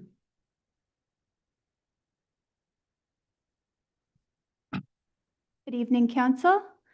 So this, I think, falls under the umbrella of both preserving the historic charm and if we're perhaps at a loss for an emergency room, I am deeply concerned about the potential influx of the 675 potential new residents to the evacuation juncture near PCH and the Canyon Road, as is being considered in the Forest Avenue renovation plan.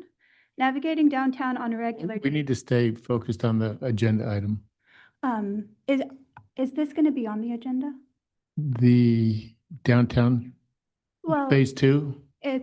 Yes. Not at this time, not this evening. Be next meeting? No. Okay. Why don't you call me and we can talk about it? Are you talking about the email you got recently? Yes, it was about the influx of residents for affordable housing. And so in the spirit and interest of preserving the charm, maybe there's better affordable. Okay, we're not talking about that. Yeah, but why don't you call me and Or either a couple things, I can invite you to one of the forums that we are having, Okay. or we can just discuss it, you and I. Thank you, Mr. Mayor. And Thank you. council. Any other speakers on this? None. I will close public testimony and bring it back to council. Any comments, council? Yeah, I have a couple more questions.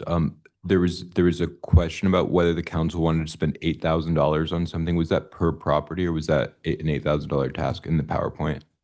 Yeah, so that's one additional, what we're looking at is to be able to fill the gap and reassess some of the properties that we did not have access to during the original assessment, during the original survey, and to revisit those that might have been under construction. That $9,000 was cumulative, so it covered all of those properties, though we don't know exactly what we'll have luck with at that point in time.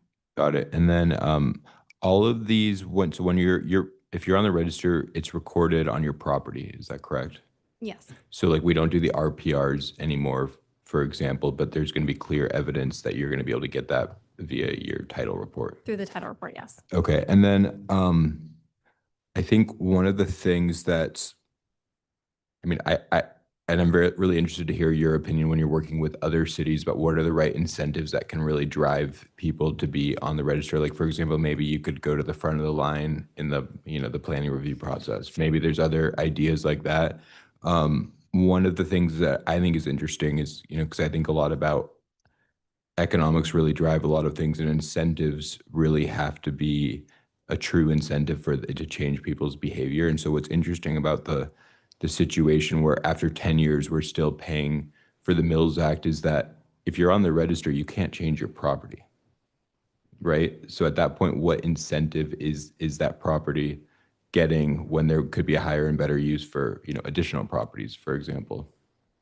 Yeah, as a quick response, I'll take a stab at it and then we can elaborate there. But it doesn't mean that you can't change your property. It doesn't mean you can't improve your property. Yeah. It does mean that you have each project is evaluated against the Secretary of the Interior standards. Correct. For compatibility. But I guess my point is that the historic protections are in place, whether you're on the register or whether you're register plus Mills Act, As far as right? that goes. Because if you're yeah. on the register, you're on the register, you'd follow the Secretary of the Interior standards.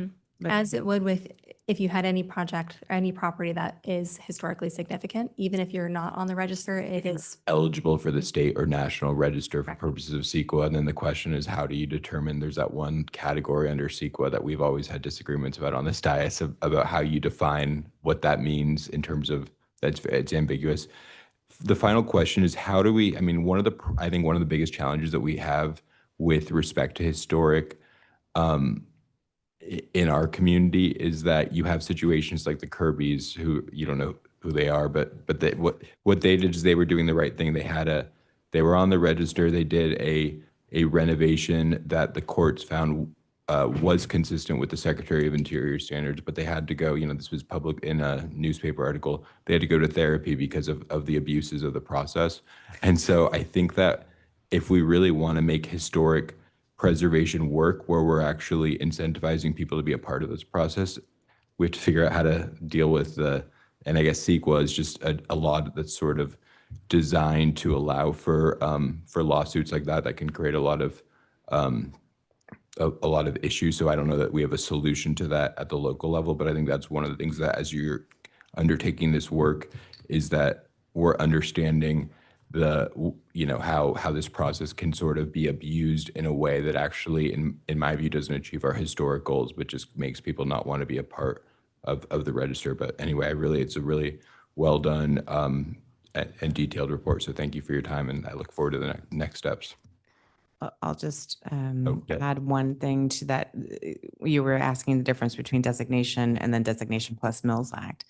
And that's the financial incentive. So you're taking advantage of that. And it's not just for 10 years, but it is for the life of not only your ownership, but the future owner. So that's really the best financial incentive that there is in preservation anywhere, frankly. And California really has championed that. So, and there was another question, I think, earlier about the review of that. Yeah. I know that's not exactly what we're talking about. Yes. But, that is something that most communities do, where they do every 5 years a visit to those properties to ensure that they are upholding the agreement. You're receiving a financial reduction in your taxes to agree to preserve it, which is a benefit to the community. And so that's a normal process there. Yeah, that makes sense, because I think we are spending around $800,000 a year in money that otherwise would be coming to the city in the form of property taxes through the Mills Act. So it's like that's money that in theory could be going to police officers or other public services, and so we have to make sure that this historic public resource is actually a public resource and people are following what they agreed to do. So, well said. Right. Go ahead. Mr. Mayor, before we close, I wanted Matt to chime in a little bit on some of the conversation that a couple of speakers had about administrative design review. And so, Matt, if you could just make a comment about how that's working or not working. Good evening, Matt Schneider, Director of Community Development. So yeah, I just want to touch on a couple of the items. I've recently got an email or two, kind of in line with the comments we've heard, that there's been some change to noticing for admin design review board. I just want to clarify, there's been no changes. We continue to notice all as we always have. I think where there could be confusion is if you take an item to admin design review board that only requires a coastal development permit, and typically that's just an ADU project. We notice the surrounding neighbors, and if they do not request a hearing, we do not hold one. But in all cases, they're all noticed regardless of the circumstances. So I just wanted to clarify that there's not been a change. With regard to the funding, I believe it's $9,000. I just want to confirm community development has $9,000 in their budget and we can absorb that. And then Ms. Kristoff brought up a recent admin DRB. I'm loosely familiar with that case. I will say that was a revision to the project, and I think the decision maker was really trying to focus on the nexus of what was in front of them in that particular revision and not the whole project. But and honestly, I don't have all the details to that, so.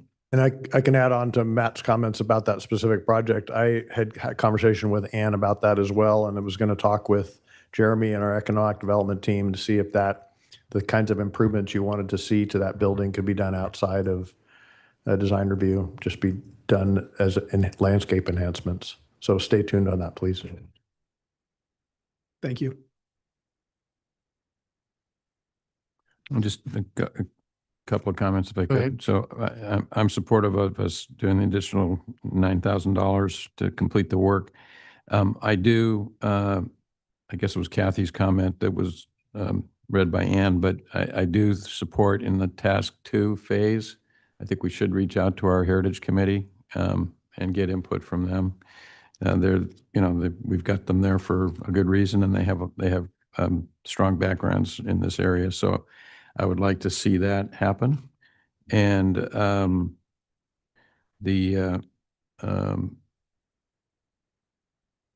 I think Matt answered my question. Well, I guess the question on the administrative DR, and one of the points was not just that the noticing had changed or hadn't changed, but the noticing is limited, right? The noticing is limited to a certain range. Is it 300 feet or 500 feet?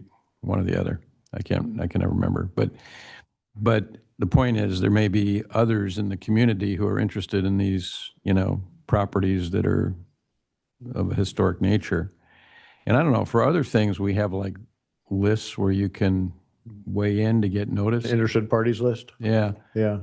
Could we do that for this kind of thing?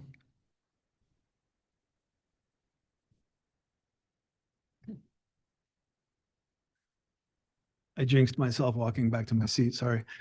I think what we're referring to is an interested parties list. We do maintain that for a number of our boards and commissions. I'm not exactly sure the status for admin DRB, but it's something we can easily implement, and basically they get a copy of every notice that goes out. That's not unusual for us, so we can definitely do that. Before you go back to your seat, there was a comment brought up about the projects that were in the queue. Did you have any thoughts on that? Before we paused the. You mean Mills Act Mills applications Act, are on yeah. the queue? From the public comment earlier, Yeah. I don't know the specifics of that actual project, but I'm happy to take a look at it. I will say, at least from the staff perspective, we would like to take a more comprehensive look about how we're monitoring Mills Act contracts. I think the annual subsidy is around $750,000 a year. I just want to make sure that those receiving the benefit, it still rings true, not to the penalty of others, but we're also balancing several advanced planning projects. So it's really just a resource issue of where I can sort of point the team right now. And as there is a phase 2 to this project as well. So I would have to reprioritize, but if that was the will of the council, we could. Well, before we do that, I would like to recommend doing a study session with the Heritage Committee, because there's some other issues. I don't want to get into them all right now, but so I think that I'll try to request that from Heritage. I really appreciate how you responded to that question by saying that you would, make us reprioritize something else if we want to take on this. I appreciate that. I do think that, though, there's a solution to this with leaning into the consultant, because I really don't want to see this pause go on. When I originally agreed to it, I guess I should have asked that question, how long I thought it would be, and I didn't. And I didn't think it was going to go on for an extended period of time. Do you have any other recommendations, Matt? I will just simply say the Mills Act process, it's not an instantaneous process. There's an evaluation and then eventually a coordination with the assessor's office, and it all weaves in together. And so staff's idea was simply to pause for one cycle, which is an annual cycle, so I don't want to diminish the fact it's 12 months. But the idea was that would give us time to figure out bandwidth to make the evaluation and recommendations to council before the next cycle. Thank you. Sure. You might want to just sit right there in front. Anyway, just get joking. You can sit where you'd like. Are there any other questions? None? Do you have anything, Ally? I was about to say no as I turn on my microphone. So I'm going to say yes, I do. And really just reiterating some of the points that I've already heard up here. I think it's important that we get the Heritage Committee a little bit more involved and lean on that expertise. And I share your discomfort with a indefinite pause to the Mills Act. I think it's a really important tool. We need to be encouraging people to apply for the Mills Act. We need to be actually working with these homeowners. So I think that an important next step is the phase 2 of this, which is going to give us some of the tools we need to figure out what we want to do with the Mills Act. And I think putting a timeline on that is a good idea. And I also support your idea of a study session. Thank you. So do we need a motion on this? It would be the ones that Samantha described, if you want to pull that back on the screen.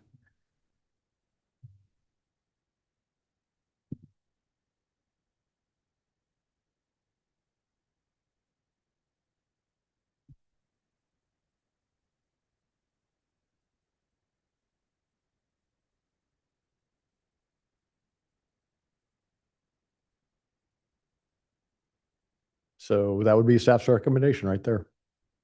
Isn't it items 2 and 3 in the staff report?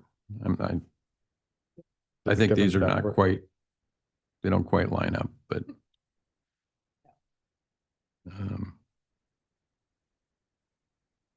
is that what, I think that's what we want. Yeah. So I'd move recommended actions 2 and 3, or I guess we can receive and file a report. So I just move the recommended action. I'll second that. All in favor? Aye. Aye. Passes unanimously. Would council like to take a 5-minute break? Okay, we'll take a 5-minute break and reconvene in 5 minutes. Thank you.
to item number 11. Are we all here?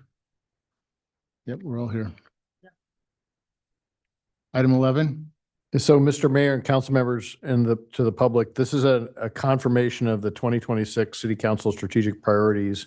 And I wasn't going to go through them all. I did want to encourage you, if you had some notes or comments.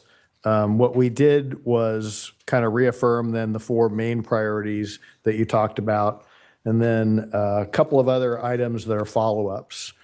And they're identified in the staff report. And those include a matrix that Councilmember Ranagi asked for, which I thought was really helpful because it kind of shows all the different plates we have spinning of different priority levels, but a lot of them seemed high. And then I also have a proposal that wanted to discuss potentially, and we can put that on the board if you'd like, involving the facilities master plan, and kind of following up on the plan as it's nearing completion to say, here's what we'd focus on in tranche 1, and then tranche 2 and tranche 3. And in tranche 1, if you felt like that was amenable to you, we would bring that back to you with at an upcoming meeting, either the next meeting or the meeting following that, with specific action steps.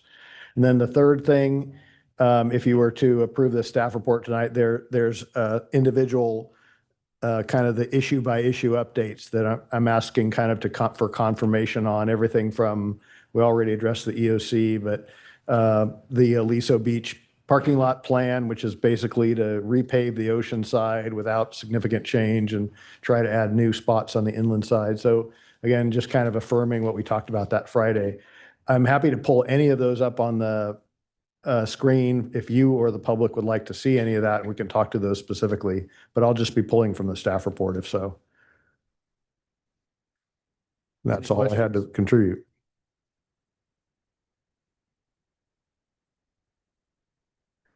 I had a few things just to maybe raise or questions, but also a couple comments. So I'm on page 4 of the report, and I think the mayor and I are on this subcommittee, but this is advanced planning and long-range policy initiatives. We've got the comprehensive zoning code update, but I think what we talked about, right, was because we're moving ahead with the general plan elements. So I'm a little confused as to what aspects of the comprehensive zoning code update we're moving with, and what, we're sort of, I think we're going to defer some of it. But anyway, could Matt or Anthony? Yes, that is correct, Councilmember Whalen. There are 3 priority sub-projects to the comprehensive zoning code update that city staff is undertaking now and would continue to progress even if we did start work on a comprehensive general plan update. That is the objective design standards task, moving ahead with updates to our parking regulations, specifically focused on possible changes to commercial parking requirements. And the third piece, which happens to slip my mind at the moment, actually. I don't mean to put Anthony on the spot, but I was curious what your third one was going to be. But I do know, hasn't directly been involved in that project, but as part of the downtown specific plan, we need to develop objective design standards for that as well. And there will be hopefully some cohesion with the overall project. But the idea is to continue fast tracking those, putting our effort, resourcing those. That effort should peel off as we approach summer, and I'm counting on that staff resource time to more fully commit to the general plan update. Good, thank you. Right. Maybe just to clarify, we're currently working on single and 2-family dwelling objective design standards. That would be followed by multifamily objective design standards as well. Other questions? I wanted to note too, from what Anthony and Matthew were saying, that we're going to lift these, a lot of these, if not all of these, into a new platform that Gavin's helping implement as a team called Invisio, which would allow the council and the public and the staff to know where things are, know where programs and projects are in the process. And then hopefully they'll be updated regularly and the public will know that as well. That was sort of related to one of my questions is, because I appreciate you doing the matrix, but a lot of them don't have dates yet. And so I guess I'm assuming that with Invisio, there will be dates and different That's right. timelines. And so do we have a timeline for when Invisio will be implemented? In that Maybe vein Gavin can chime in. of implementation and timelines? So we actually had a couple of kickoff meetings already. We have already sent all of this over to Invisio. And so next week I've got a team of 4 who are going to start putting these into Invisio along with meetings with departments. So long answer to your question, Councilmember Nagy, probably the next 3 months, you should start seeing some things at least up on the city website and meeting these 4 pillars, how they all tie together, and deadlines as well. So in about 3 months period. On page 6 or 7, and the city manager had mentioned this earlier, I know we had the Mills Act discussion a little bit on the last item, but there's the Mills Act discussion here about the moratorium, that Matt spoke to. But I wondered about the one public comment we have. It seems to me there may be a small subset that we should talk about working with. If somebody signed a contract recently, a Mills Act contract, an agreement, preservation agreement to put a home on the register, and that language actually said you're eligible for a Mills Act application. I mean, it seems to me there's going to be some people in that boat that ought to be treated differently than somebody who hasn't yet signed a preservation agreement. So I think we should think about that. I don't know if you have any reaction to that, Matt. Yeah, I had a chance during the break to briefly discuss that. And there is a subset. It's a bit of a guesstimate as we see here tonight, but we think there might be potentially up to 3 projects that would fall in this line with the comments we heard tonight. And if it was the will of the council, we certainly could advance Mills applications for them with the understanding we wouldn't be opening up the full cycle. Yeah, okay. I'd support something like that. I do too. And then on the couple things on the questions, I guess, on the priorities, the key priorities, page 11. So we've got, this is the program to replace the outdoor dining program it started in 2020. And it says project is on hold pending staff availability. But I think my recollection is we just extended that to June 30, right? And then it goes away totally. So are we just going to let it die on the vine because we are not signing staff to it? Or are we going to reconsider the June 30th? That's a question. I don't need an answer this minute, but I think it seems to me we shouldn't just let it die by inaction.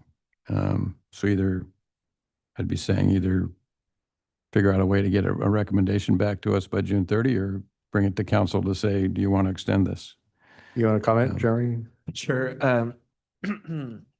Pardon me.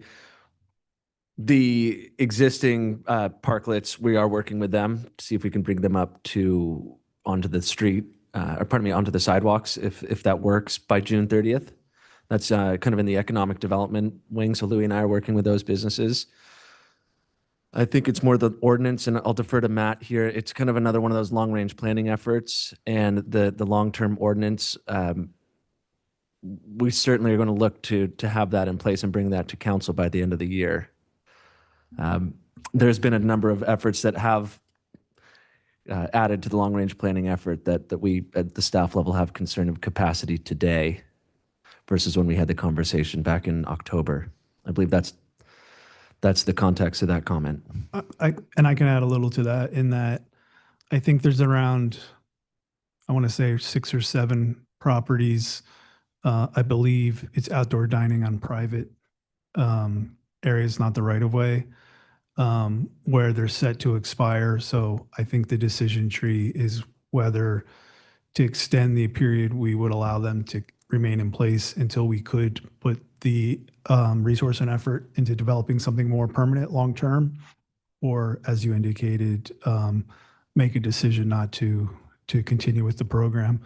Several of those are coordinating and cooperating with staff, and we're kind of in a hold right now at our request, simply because we don't have the permanent solution and we don't want to be redundant in the work we're making them do.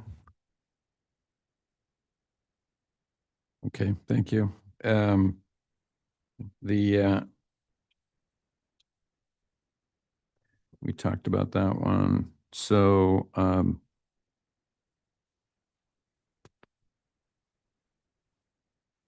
so the other one, this is on page 13. I think it's 13. The citywide district undergrounding, and we've got the study underway currently. Mark and Tom are back there. I just was curious whether we've selected the consultant and whether there was any timing expected for when we were going to see that study back. And then a subset of that is, and I do think we need to, and maybe this ends up being a budget time item, but I think we need to address or have some dialogue about the staffing for the undergrounding program. And I don't know what Dave's thoughts are on that, but, and then just one other thing on the undergrounding, which is great. We've got these, 4 districts, but I think, and I recognize Pierre is not here tonight, but I think we also have Bluebird going, which isn't on the list here. We should probably add to the list. I don't know when that's going to come to council, but I know the petitions are out, and I thought Pierre said it was pretty close to coming to us. Yeah, so real quick, I don't have all the answers. We have hired a consultant to do the study, and they're currently working on that. I don't know off the top of my head the delivery date, but I can go ahead and follow up with the council on that. As far as Bluebird, I do expect that to be coming to council for the actual formation probably within another month or two. I know there's still some stuff that Pierre's been working on to get that ironed out and then bring it forward. And I am open to some additional assistance for undergrounding, provided those costs could be covered potentially through the district, including the 20% set aside that the city pays. Sorry, 20% the city pays. So we're happy to talk about that in the budget. Which time. I think they can, and I think we Yeah. should. I think we should look at that and spread out over multiple districts. It's not going to be that significant. So yeah, because the idea would be it adds an insignificant amount per individual, because you're paying. The idea is that the assessment is paying for the full cost of the undergrounding, which includes the staffing. So it's not really a general fund allocation. Right. That seems like a very common sense place to add a position. And then on page 15, this is item 43, I guess, and I'm just going to state my view on this. This view for restoration orders, and the summary here is deciding whether this system should continue versus be sunsetted soon. I don't remember the council having any conversation about sunsetting, but I guess, is that what you're saying is going to be teed up in a council conversation soon? What number is this, Bob? 43 on page 15. Yeah, and I know that there's a closed session item on that we were springboarding from. I'm not going to disclose that conversation at all, but that will help edify the decision this here. would be. Yeah. Okay. And then I don't see Michelle's not here tonight, but Dave, could you get back to me on, this is item 46 on the catching the audits up to December 31. I know that's our target. I know we're not doing it this year. Can we just sort of maybe get a sense of, or maybe Sue, this is something for, who's the audit committee now? I keep. You and I. I've never been on the committee for that. I do. I How we do doing? know that that's our goal this calendar year. We're in February, so we're doing the audit for the period of time that closed June 30th of last year, of 2025. But now it'll be the second year that the auditors are working. We do have full staffing in our finance department. So we're going full steam ahead to get it done by December 31st of the end of this year, which would reflect the year end that closes June 30th. Great, thank you. And by the way, our finance team is at a conference, and they would have been here had they not been at the conference. And then I think on page 17, this is the South Laguna parking expansion. But we've talked as a council about, South Laguna is the most important aspect of it, but we've also talked about the side streets potentially throughout the city. So I just didn't want to lose that from the You know, along those lines, analysis. the staff, I mean, I think Dave, you and I and Bob, we did a virtual drive-through with, I think when Michael Litchi was here, and we identified all the areas. So hopefully we're going to cover all the areas that when we did our flyover. So we did do that. We talked as a staff member between the last meeting and this meeting, staff members between the last meeting and this meeting to talk about our approach. I did reach out to the Coastal Commission staff to see what we could do relatively quickly within our existing authorization. Haven't heard back from them. I'll ping them again. That was just about 5 days ago. And it may be in phases. The first phase may be the ocean side of Coast Highway. Because the question is, what can we get approved quickly enough to potentially impact the summertime season? So I will be keeping you posted on that. But we haven't lost track of the inland side nor the interior streets. Good, thank you. And then the item 61, which is on page 18, which is, it's been multiple years now, but this is the lifeguard tower replacement program, which is really a, workplace safety measure for our lifeguards. The original approach, and I think Kai's not here, but was we were going to try to identify the places where we were eventually going to have, permanent towers and get one CDP. Because we had this hugely inefficient approach where we were going one at a time to Coastal Commission. How about this one? How about this one? How about this one? Is that still the plan? I couldn't, so if this is ongoing replacement, it kind of sounded like a one-off sort of thing. Or maybe Tom remembers, yeah. Yes, so we are following that model. We right now, I believe staff is working on scheduling a date for the design review and CDP, and we would identify all the locations. In the meantime, our approach has been, for instance, when we do beach access projects like Anita, we've included it, so it's already taken care of as part of that project. But we are moving forward looking at design review for the entire coast. For all the locations where we ultimately want Yeah. it. Okay, great. Thanks, Tom.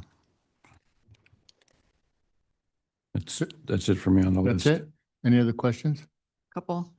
Dave, when we talked about having drone monitoring of the beaches, what do we have to do? What's our next step? We need to talk as a staff with the police chief a little bit more about that and see what might work and also look at budget. I'm happy to have that conversation in the context of the budget discussions coming up. Yeah, I guess. Along those lines, but not quite the same, Sue. On item number 63, I was going to have a question on the coastal cameras. It just says as budget allows, but do we have a priority list as far as those locations are concerned? Again, that's a great Kai question, so I can follow up on that. Unless anybody else in the audience knows. Well, and Yeah. it seems like one of the issues that we're gonna have with the cameras and everything is we need to have like a dispatch center that's bigger and where you actually can have people able to watch them. So I think, and I guess I was gonna ask about this, but I think it would be a facility master plan question about prioritizing what we described, behind City Hall, behind the city manager's office on the second floor, doing a dispatch center there. So I guess, Dave, would that be an appropriate thing when we talk about the priorities for the facilities master plan? That would fit in well there, sure. Okay. Jeff, can you ask you a question? Yeah. Be fine if you said no. Dave, Never say no to the mayor. don't give him any ideas. Thank you. What's our capacity to expand the system, the stationary system now for cameras with your existing facility? So when we initially put the cameras together, it was piecemealed. We're looking now, we have a consultant looking at a citywide mesh so that, we're not, putting up one-off cameras. Once that's in place, there won't be a limit on how many cameras that we can put up. So would you recommend that we wait till that evaluation is done before we proceed with any additional cameras? We have a request put in to work with the system. It's called Flock. That's what our automatic license plate readers are, the same company, to lease cameras in the interim, at least. That's the discussion. So we can get our citywide camera system back up and running. It's a force multiplier and a tool for us to solve crimes.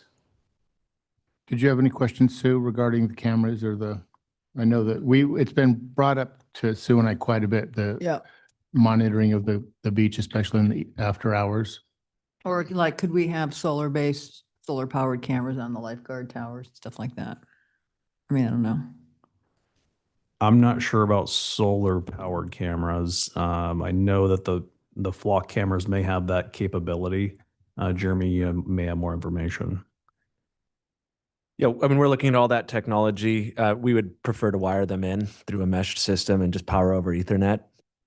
One of the other components that we are working on is the records retention requirement and the data requirements. And so we'll be bringing that to council once all those figures are brought together. We have to build a whole back-end system for records retentions. And you can imagine 80 plus cameras. That's a petabyte. I learned that term, a petabyte of information we need to have on cloud storage for that. More to come on that front. Thank you. Yeah, and just another question, just one more comment. So on this, on the budget, Alex and I are working with the city manager on budget. So we're basically working on structural and fiscal sustainability. I don't know if you want to say anything else about that, Dave, but we're making a pretty good progress on savings so far. Yeah, again, just stay tuned. We'll have that discussion on the mid-year budget adjustments coming at, I think, the end of March, and then roll right into the preparation for the new fiscal year. Any other questions? Okay, I'll open up the public hearing. Is there any other speaker or any speakers on this item?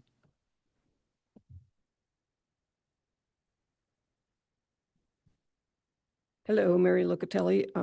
First of all, big thank you to the city manager and his staff for the yeoman's work that they've done during this year's strategic planning effort, which included the comprehensive deck of materials and a one-day presentation last month, and then followed up with the town hall last week. That was a 2-hour meeting as well.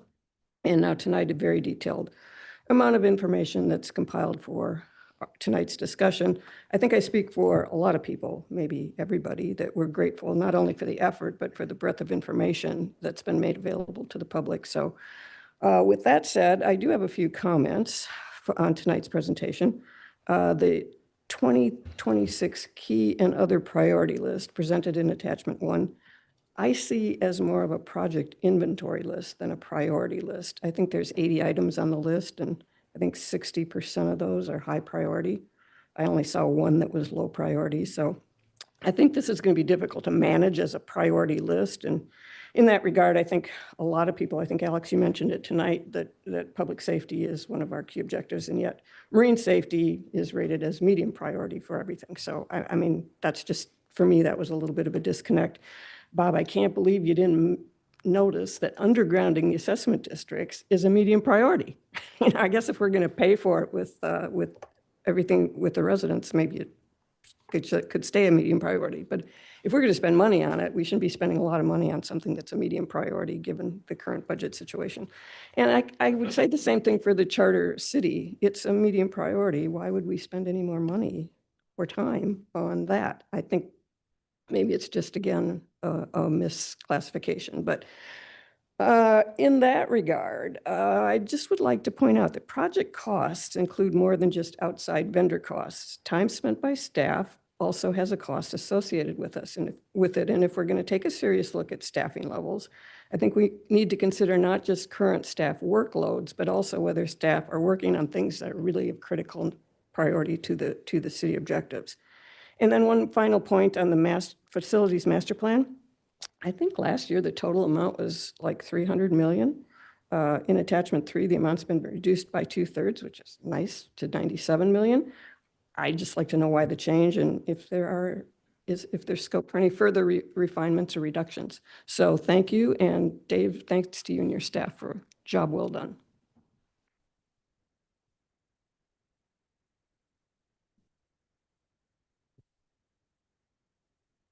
Hello again. Mary here took some of the comments that I was going to make. Yeah, I saw 47 out of 80 were listed as high priority. One thing that was tough, or maybe there's a way to make it clear for everyone within that high priority, are things that are maybe like before the summer or after the summer, or like the the charter city is listed as must be completed by April, and it's listed as medium. So that seems more like a higher priority since of the time constraints. So I think like having those time constraints, like when there's a bunch in transportation, I won't go deep into it with like potentially cutting the services. Like maybe that's something that needs to be done before summer. So that might, be easy to see if it's a high priority. So all those things, there's a lot of high priority items, and if everything's a high priority, it's hard, as previously stated, to prioritize everything accurately and not waste staff resources. The other thing in the facilities master plan, I know there's a lot of things that have to get done. A lot of the laws change at the state of California, and so everyone's playing catch up, and things, that causes us to have to retrofit things that we weren't planning on it. But I did notice that the potential parking structure for the tranche 0 through 5, potentially at the village entrance, we did recently spend $11.3 million to make it look the way it is now, and it looks great. So that's, I think it would be unfortunate for things to get like retrofitted, fire stations 2 and 3 in 0 to 5 years, and then in the 10 to 20 years, so potentially 5 years after that, 5 to 10 years after that, it's reconstruction of fire stations 2 and 3. So that'd be really unfortunate to retrofit and then have to rebuild not too long afterwards. So, trying to plan that out more. And this is great that we have this. I mean, I know a lot of work's going into this, and it helps get everything planned out years in advance. I think it would be nice to see if, you have the bottom 25 million for years 0 through 5, if it was the costs were line by line as well. But yeah, overall, thank you so much for putting this together. There's a lot of stuff going on. I know you guys are very busy, and appreciate the hard work. Thank you. Thank you. Other speakers?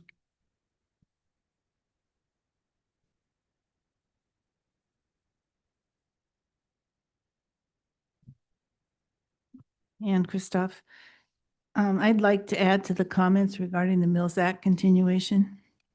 When the council changed the preservation ordinance in 2018, you said that you wanted to emphasize incentives as opposed to dictates to preserve.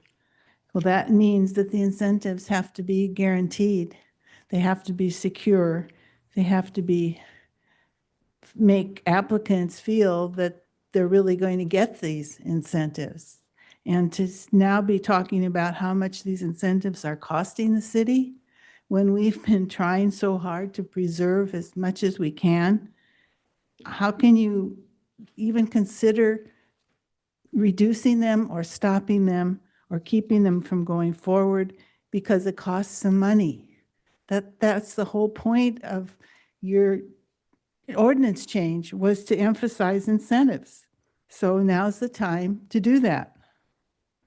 This whole idea that these historic properties are not maintained is kind of like the national government's emphasis on finding fraud, waste, and abuse.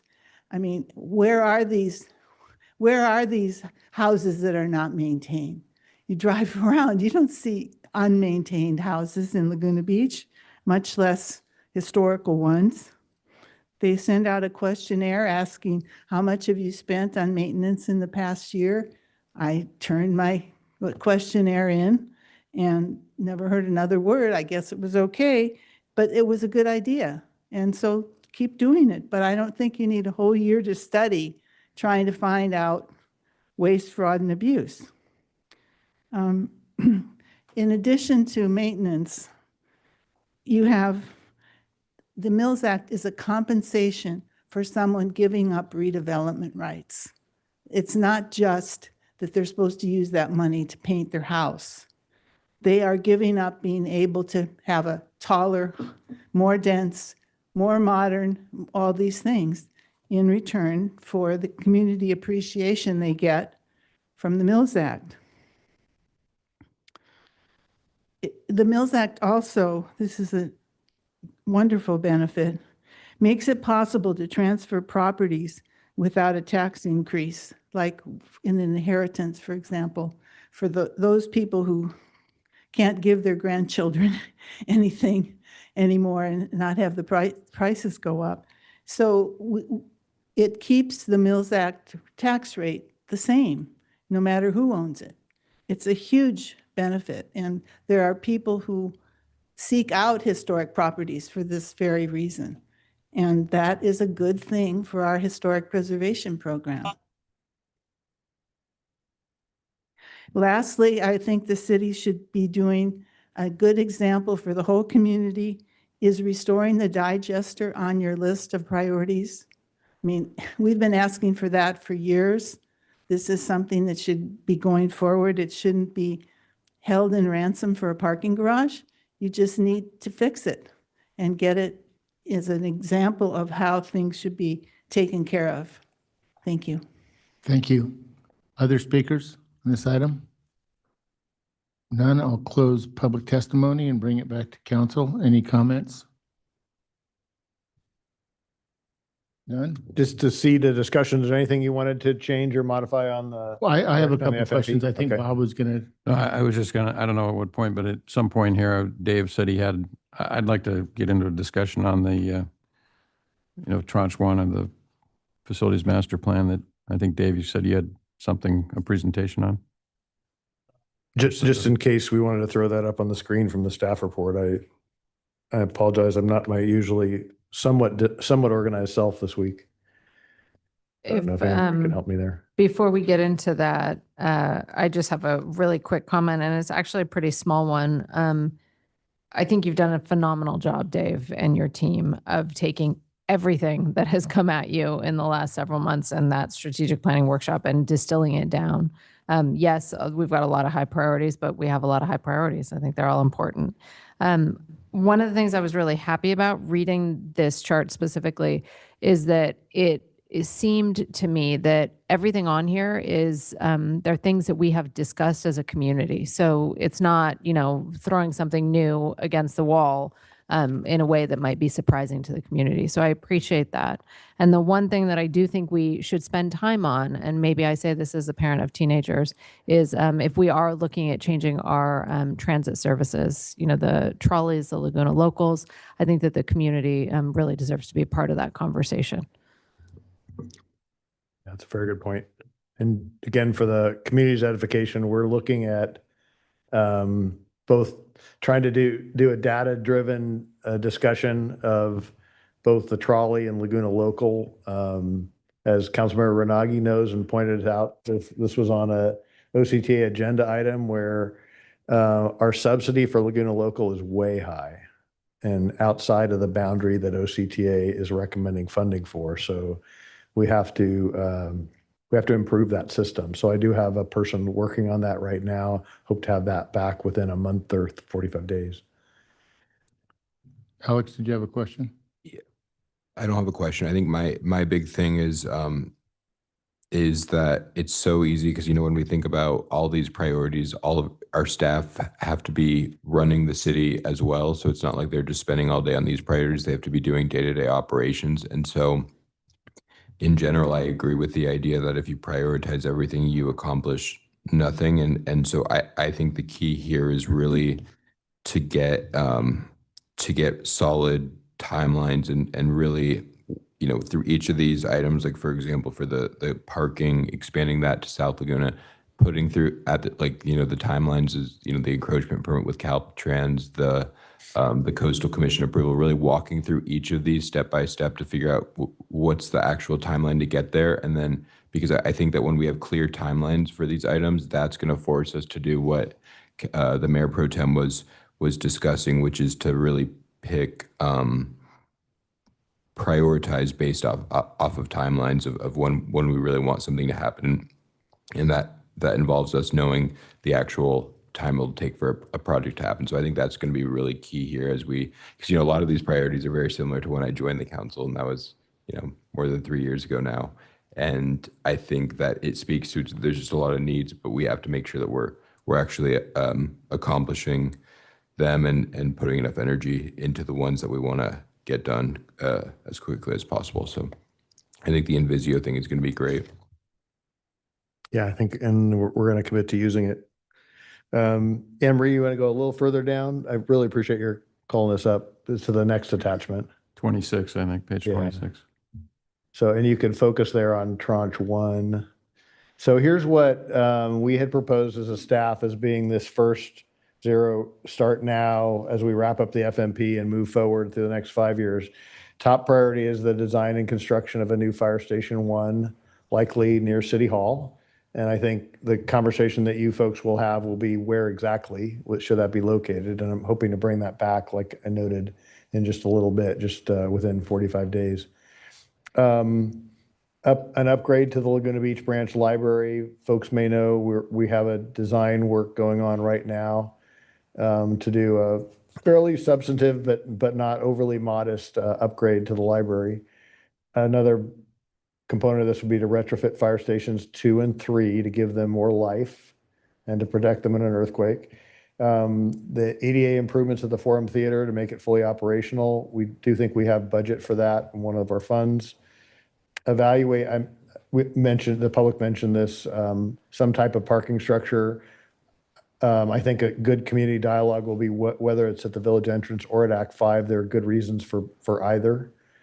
And then at least the design, sequence, permitting of a space expansion when funds are available, which would complete the second story behind the historic City Hall structure, and as well as some type of improvement to the non-historic City Hall North.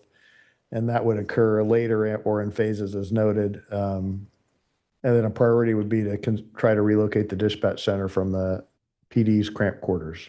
So welcome your comment on that. This will be our first priority. Go ahead. Don't we have a meeting on this public-private partnership parking thing?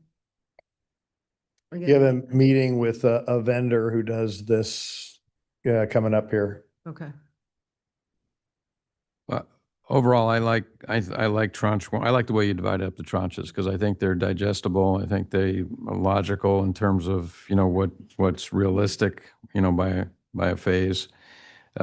So I would like to see, as part of our motion tonight, that we direct staff to proceed with the tranche 1 recommendations and bring them back to council either in, a series of items or however you want to bring them back to us, but that you take the next step on making tranche 1, implementing tranche 1. Dave, on the Forum Theater, are we on the hook for all the money? I haven't found anybody else willing to chip in I yet. mean, but if you do, let me know. festival's not really interested in doing that. I don't know that we've had that conversation with We should talk to him. Gavin, do you remember? We haven't had it yet. We were going to go to the Okay. Irvine Bowl Committee, I think in March or April. Okay. Talk to them about it. Yeah. I mean, we could think about what to do there because, we're going to be talking, in fact, Alex and I are going to talk tomorrow with a couple of the FOA people about the bowl. Please bring it up. Yep. So Dave, we had talked about the existing on-site dining. Do we need to provide any direction on that when that was brought up? I think Jeremy outlined the plan to bring it back before they expire to a thumbs up or thumbs down or continue. I guess that's a thumbs up. Thank you. Yeah. And then the Mills Act applications that were in progress. Let me work on that with Matt to see if those 3 could come forward alone. I do think it allows us to work better on the reforms without having a full-on application period, but again, I'll work with Matt on to implement what he suggests. And I'm just Sorry to bring asking that these back to questions, Yeah. again, just because I'm not sure what needs to be brought back or what needs to be included in any kind of a motion. We also talked about additional staff for undergrounding. Is that just something you'll bring back? we'll bring that back in the context of the budget discussion. Okay. And then, Ann, some of your questions regarding the Mills Act and whatnot, I think can be brought up when we have our workshop with the Heritage Committee. You had some good points, but I have some thoughts on several of those. So we can talk about that when we have our workshop. Any other comments? I would note on the bullet about the parking structure, I think I'd intend to bring back something, an evaluation of that. Remember, it's just an evaluation. That's why the dollar amounts are lower down at the bottom. Whether or not we do that on our own with a parking revenue bond or versus with another entity that would do it on their risk, but also take a lot of our parking revenue. That's not what's going to be on next door tomorrow. I mean, I think what I would say on that is I would prioritize, and this is just my personal opinion, because I think we're gonna have to probably go within this tranche is the making sure that we get the dispatch center going, and then the fire stations, I think are what I'm interested in, and I still, my preference on the library is to do a more comprehensive, historic restoration of that to really expand the uses there. So I'm a little bit, I guess I need to better understand what the current plan is to just upgrade it. Cause I think I know Ann showed a picture of what it used to look like before. And I think the idea of doing a historic renovation there and potentially being able to add more space and really make that a lot more functional and meeting the needs of our community would be very cool. And I don't like the idea of having to put money into something that we're going to change later. So, and I respect that very much. The mayor's reminding me that I need to spend some time with Superintendent Glass and talk about whether or not there's a school partnership that could put it over the line. So we've corresponded already. I'm going to set up a meeting. Good. Other comments? None? So if you felt comfortable, the recommended action is fairly broad, although I think we all took good notes.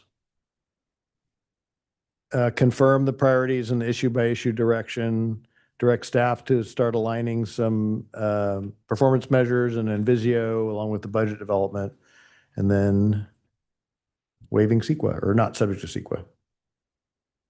I think we should add a fourth one though, right? Or I'll propose a fourth one anyway, which would be to direct staff to return to council with next steps to implement tranche 1 of the FMP. Is that a motion? That would be my motion. Do we have a second? I'll second. All in favor? Aye. Aye. Passes unanimously. We'll move on to number 12. This last item before the appeals is for council's awareness and the public awareness of a proposed parking agreement or a parking rental program. And the one in focus tonight relates directly to LCAD and LCAD's construction of the Innovation Center, which may begin as soon as this Friday. And in my conversations with LCAD, they had proposed, and we had negotiated a bit, and you see that in this document, where they would have a new shuttle system. They would park their students and faculty, some at the Act 5 lot, some at Lot 10, and then some at the spaces in front of Lot 10 along Laguna Canyon Road on what would be the south or east side. So what we did, rather than charge full freight for a parking lot that isn't otherwise used during those periods, because anybody who drives by on a weekday, especially in wintertime, which this period would include, it also includes springtime and fall, but they're fairly vacant lots. So these would be the non-exclusive use of Lot 10 and the spaces along Laguna Canyon Road at the same revenue that we generated from those spaces in 2025, the last full year we have a record for. And then the Act 5 lot spaces, which are fewer, would be used at a liability waiver to us, but no compensation to LCAD. And they would use that on the Saturdays during the term. This would all be done in time for the festivals, complete in time for the festivals to open, as well as would start again after the festivals have ended. And the city attorney helped work on kind of a general resolution that authorizes a program like this because it's kind of a different beast, or at least the first beast of this kind. And that's your attachment number 1 of the resolution. So I'd welcome your comments and questions about this. In past years, when LCAD has allowed, or we have used the LCAD parking lot for summer parking, was there a charge for that?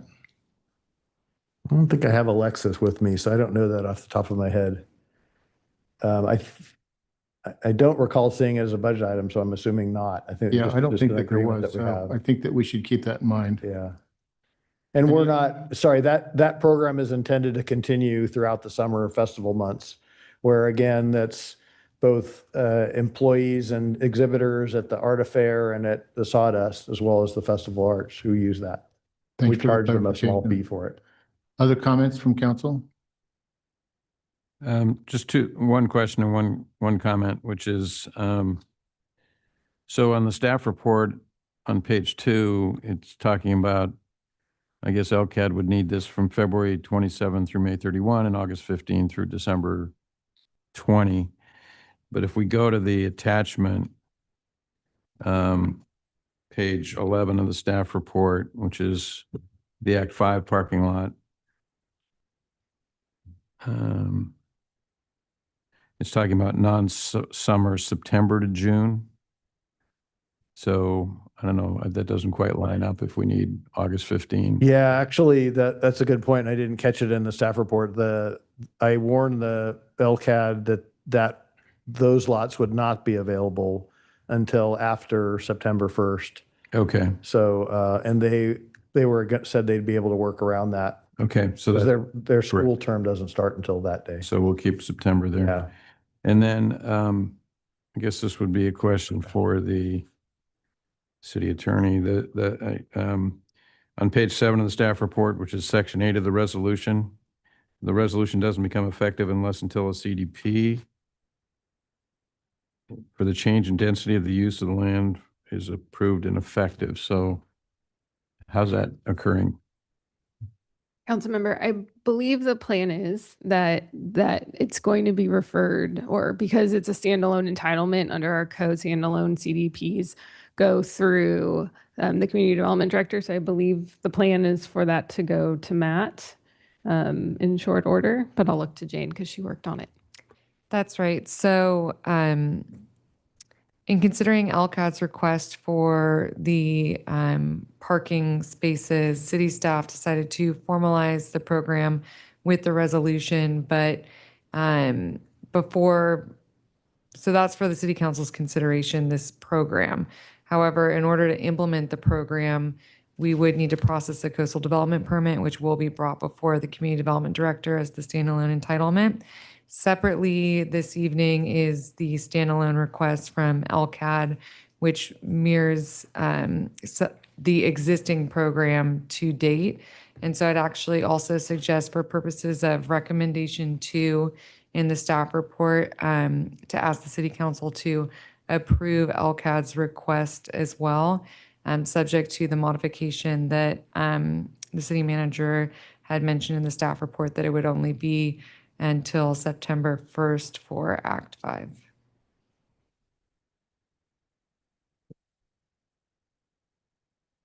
Other questions? Just as a clarification, we want to keep lot 10 open for Art Affair too. So there won't be, all the LCAD parking will start September 1st or Labor Day.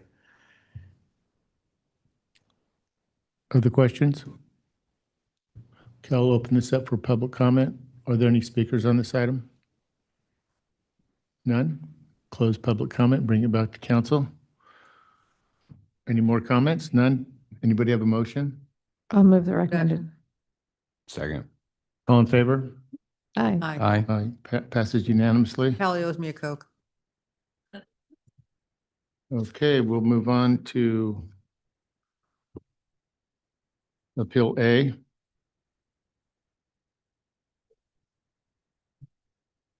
We're going to do our usual shift. Matt's going to sit up here.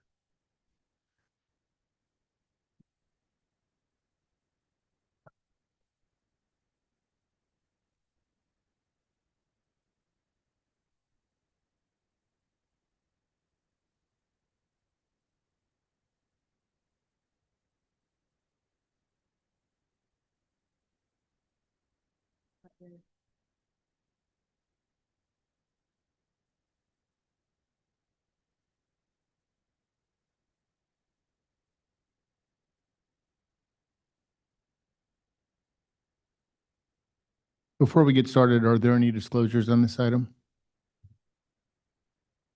None? Okay, we can move on. What's that? Matt? My apologies because I pulled up all my notes when I came up here, but we're on Valito, correct? Correct. And so the idea is that this would be a continuance. There was a conversation and discussion from council the last time this item came up, requesting that we ensure that HRG is involved in the review of historic assessment that we received from the applicant, and that work is being undertaken. We're somewhat driven on when we return for a hearing by the length of time it takes for that work to happen. So it is conceivable that there will be another continuance after today. But my recommendation would be to open public hearing and receive testimony, but continue the item. Do we not have a deadline for them? For HRG? We've asked them to prioritize it, and they've not committed to a firm deadline, although they're very oversubscribed themselves. So we anticipate to get something back in 4 to 6 weeks. Thank you. So I will open the public hearing, and is there any staff presentation? Simply that staff is recommending a continuance to March 10th, and I'm available for any questions. Thank you. Thank you. Any questions up here? Just given the 4 to 6 week estimate, so why are we doing March 10? Why aren't we doing like? Mr. Mayor, Councilmember, I can answer that. The March 10th meeting, we're having a discussion relating to some changes to the meeting format that we're proposing as a result of SB 707. And as part of that discussion, we're also going to talk about establishing appeals days. And so I think the plan was at that meeting to pick the appeals days for the remainder of the year, thinking that Valito might fall onto one of those appeals days. I would also mention that we are engaging with 2 historic consultants, and in addition to coordinating scheduling with those consultants so that they can be both available at the appeal hearing, both consultants are going to be providing additional reviews to the city, starting with HRG, and then finally GPA would do an additional review based on the totality of the record before the city with respect to the potential historic resource. Thank you. Madam Attorney, can you remind me, under this condition, do we ask for appellant or applicant Mr. Mayor, testimony prior to opening it up for public comment? we open it up for public comment and request any comments relating to the continuance as our typical practice. Thank you. Are there any public comments regarding the continuance? Good evening, Mark, council members. My name is Steve Kawaratani, and I represent the applicant. And both Matt and Anthony have done a good job keeping the applicant team informed on when the appeal is going to be heard. I just want to remind them again, if this does move further down the calendar, we're going to be over 6 months since we were approved. So we would like to be heard as soon as these reports are completed. Thank you. Thank you. Any other comments?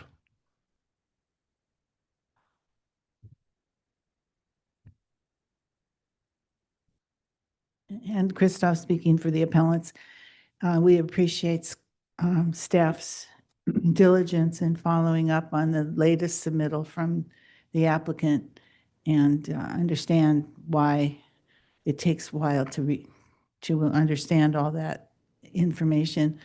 But we have people who want to testify, who want to book plane reservations. And so the more definite you can be with the next continuance, the better it would be for those appellants. Thank you. Other comments? None? I will close public comment, public testimony, bring it back to council. Any other questions, council? Do I have a motion? Recommended action. Second. All in favor? Aye. Aye. Passes unanimously. Appeal B.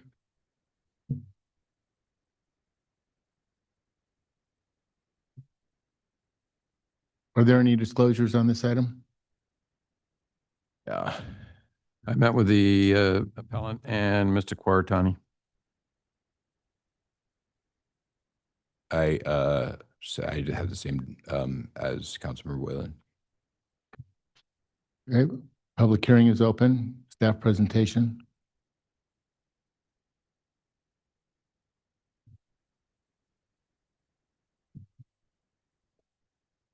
Good evening, Mayor Orgel and council members. I'm Sharyar Khan, Associate Planner, along with Anthony Vieira, Deputy Community Development Director. We'll be presenting Appeal B, which is appeal of the Design Review Board approval of Design Review, Coastal Development Permit, Variance, and Revocable Encroachment Permit application located at 2058 Crestview Drive. For this presentation, I will begin with a brief project background, followed by an overview of the appellant's contentions. We'll then outline the city's options and seek a determination. If the council will like, I can also review the standards of review, including the definition of abuse of discretion. We'll conclude with the staff's recommendation. The subject site is a 6,045 square foot vacant lot in the Diamond Crestview specific plan area that maintains an upward slope. A mapped watercourse runs along the north property line. And the watercourse has been significantly modified due to the installation of a city storm drain constructed on the adjacent property. And easements have been established to protect this infrastructure. The applicant is proposing a 4-level structure with 2,075 square feet of living area, an attached 2-car garage, and 788 square feet of elevated deck area. A 221 square foot attached ADU is also proposed. The project requires 2 variances, one to encroach into a watercourse setback area, and the second to not provide on-street public parking required by the Diamond Crestview specific plan. Lastly, a revocable encroachment permit is also proposed to construct a wall and fire access ladder within the public right-of-way. As shown on this slide and detailed in the staff report, 3 hearings took place for the project, with the final hearing on December 11th, 2025, where the board conditionally approved the project 4-0. Last month, on January 2nd, the appellant, Mr. Krasko, filed an appeal request contesting the board's approval of the project. This slide shows iterations of the exterior colors and materials until approval. And regarding landscaping changes, 2 strawberry trees shown in yellow were added prior to the second hearing on April 10th, and 2 additional strawberry trees shown in green were added prior to the last hearing on December 11th. Board-directed program changes can be seen here where the uppermost level was moved rearward by 3 feet, requiring a corresponding shift at the level below, and the garage being pulled back 2 feet. In response to the board's direction to address the neighboring emergency access stairs and wall that encroach into the public right-of-way, the applicant is proposing to remove the existing staircase and replace it with a wall-mounted foldable fire access ladder. The board expressed preference to keep the neighboring wall in place. To accommodate this, the proposal includes constructing a new retaining wall within the public right-of-way. This wall would support the foldable ladder and retain the soil beneath the remaining portion of the neighboring emergency access area. In an emergency, the ladder can be extended outward to land on the street as shown on the slide. Development of the project requires excavation at the front of the property, including removal of soil that currently supports the existing stairs. The Community Development Department, Public Works Department, and the Fire Department have reviewed the proposal and support the request. While this is an unconventional solution, staff finds it a reasonable, creative, and site-specific response to the physical constraints and emergency access needs at this location. On this slide, the area shown in green reflects the conditions imposed by the board at the final hearing. My apologies. Specifically, the project must shift an additional 2 feet towards the rear and reduce the overall height by approximately 2 feet 8 inches, resulting in a maximum elevation of 135 feet. The applicant will be required to submit revised plans demonstrating compliance with these conditions. The green area here is intended to provide a general visual representation of these changes. This exhibit was prepared by staff for illustrative purposes only. And as a reminder, the green area has not been field staked because these conditions were imposed at the final hearing. The appellant raised 6 points of contention in the appeal as listed here and detailed in the staff report. Because points 3 to 5 are related and all concern the accuracy of the staking, staff has consolidated the response to those items for purposes of this presentation. In regards to the first contention that there was a failure to adequately protect view equity, staff's response is that the design review board carefully evaluated view equity over 3 public hearings and determined that the project complies with the city's adopted standards. The board considered the relationship between the properties, lot orientation, and the hillside topography, as well as the extent of potential view interruption. The analysis was guided by the city's design guidelines, which require that development and landscaping be designed to protect existing views from neighboring properties while still allowing the subject property a reasonable opportunity to develop. The board also applied the Diamond Crest View specific plan, including Guideline 29 and specifically 29A. Guideline 29 recognizes that while partial view blockage should be avoided whenever possible, some compromise of views may occur with new development, and that once constructed, a new structure becomes part of the view rather than simply a block to it. It further emphasizes that view blockage is subjective and must be carefully evaluated. Guideline 29A provides that view protection is more important for major ceremonial rooms, such as living rooms, dining rooms, kitchens, and decks, than for secondary rooms such as bedrooms and bathrooms. Consistent with this guidance, the board specifically addressed Catalina Island views, the horizon line, and the distinction between primary and secondary rooms. These issues were central to deliberations at each hearing. In response to neighbor concerns, the applicant shifted the uppermost level towards the rear and incorporated additional landscaping. As part of the final approval, the board imposed condition number 32, which requires an additional rearward shift of the structure and reduces the maximum height so it does not exceed the 135-foot elevation mark, and allows for the installation of a safety railing along the neighboring fire access path if deemed necessary. With these revisions and applying the balancing framework established in the design guidelines and the Diamond Crest View specific plan, the board found that the project satisfies the city's view equity criteria. In response to contention 2, the appellant contends that the board improperly relied on a topographic survey instead of a certified boundary survey.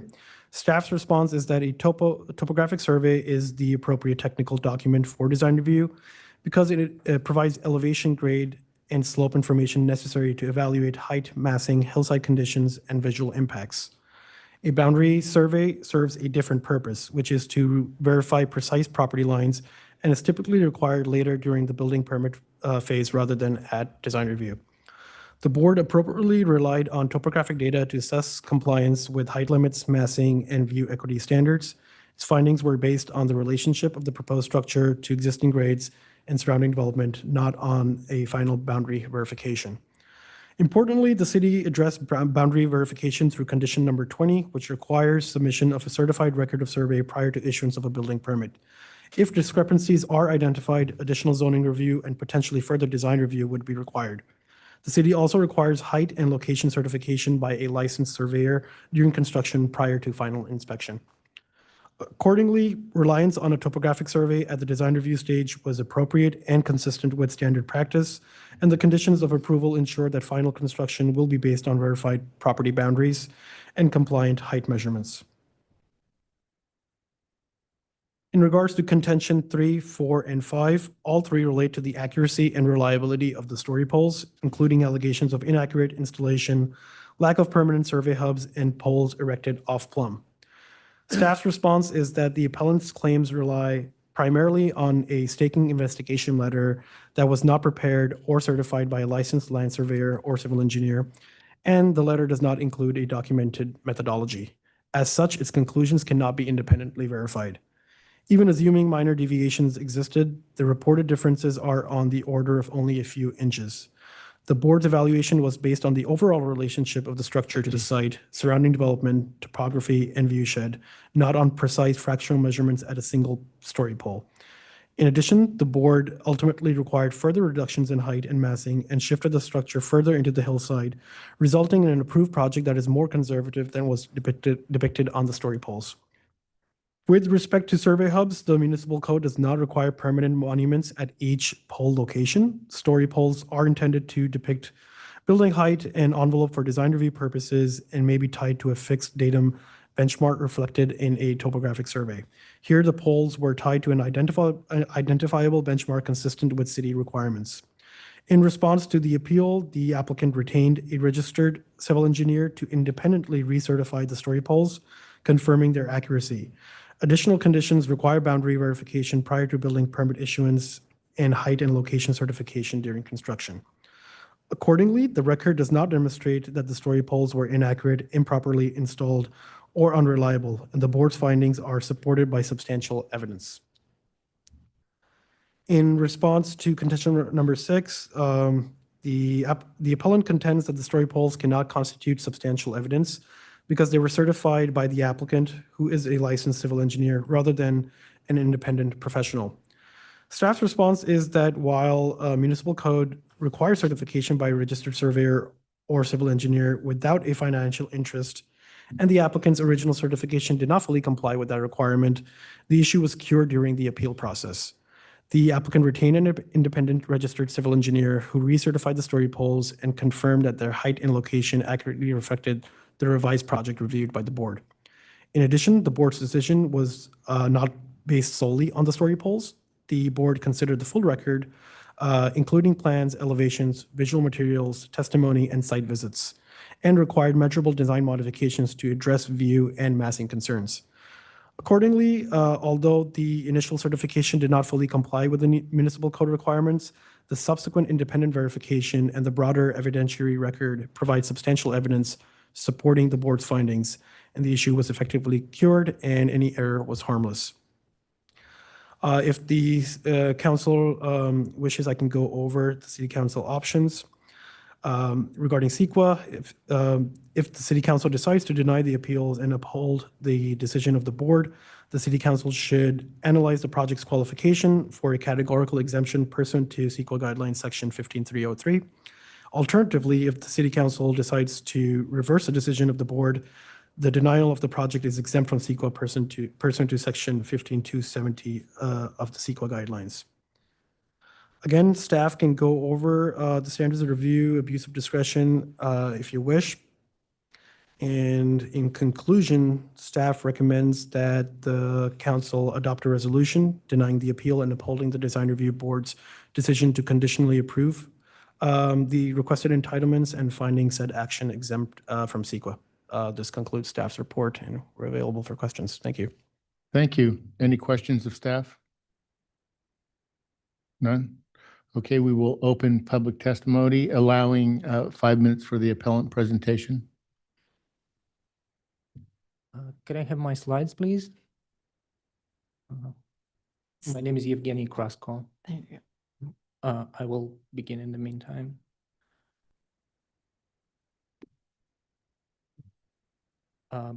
Mayor Orgel, Council, good evening. My name is Evgeny Krasko. I reside at 785 Gainsborough Drive. I am appealing this project tonight because there was a substantial issue with its staking. Despite a unanimous vote for approval, the board was considering a variety of options, including a denial, and the last-minute change to approve conditionally was based on a flawed evidence. Next slide, please. The main issue for me with this project has been view equity. My property has Catalina views from both floors, particularly from the master area. The issue of blocking this view was noted by the DRB during the concept review. Also, board member Weil pointed out ways to mitigate this impact, such as increasing the very minimal grading the project has. During the final review, the board again emphasized the need to protect my views, and a condition was added to reduce the height to the 135-foot mark, down from 137.68. The board's intent was to preserve my views, but this goal may not be achieved. Next, I will explain why. Next slide, please. Since the concept review, the project has had substantial staking issues. The first attempt at staking the project involved bending poles and a maze of strings. Board member Weil noted that he observed no single string that ran straight as it is supposed to, and directed the applicant to improve staking. This was explicitly reiterated at the second hearing as well. Next slide, please. By the final hearing, the situation had only gotten worse. Early December photos show how leaning poles create a false impression of freeing up a large portion of Catalina View for me. There is a letter on record which I sent to the DRB pointing out that such staking could not be deemed valid. Once my letter appeared on Laguna's website, the applicant rushed to fix the staking, but it was a day before the hearing, and no board member had seen the staking in a proper state. Chair Pro Tem Gannon pointed out that staking quality makes it difficult to evaluate view impacts. Next slide, please. Even the fixed staking is highly inaccurate. Stakes have large height variations up to 1 foot up or down, which you can see with the naked eye. Even fractions of a foot will matter in my situation, let alone multi-feet variations. Stakes for other neighborhood projects are often certified to be within 2 inches of theoretical locations. At every review, the board was emphasizing staking issues which were never fixed. Next slide, please. The code includes a safeguard against faulty poles. Staking must be certified by an independent third party with no financial interest in the property. But in this case, the applicant certified the poles himself. The code is explicit here. There is no room for discretion or subjective interpretation. It must be this way to ensure the process is fair for impacted neighbors. The staff report mentions a recertification done in January after the hearing by a third party. But first, this recertification process is not provided for in the code. And second, the condition of the poles observed by the board throughout the design review process was materially different. Next slide, please. DCSP acknowledges that sometimes it's impossible to develop a property without taking a portion of a neighbor's view. But in this case, only a minor lowering is required to restore my horizon line. Height could be taken from the very tall garage, whose excessive height is again something noted by the DRB. Next slide, please.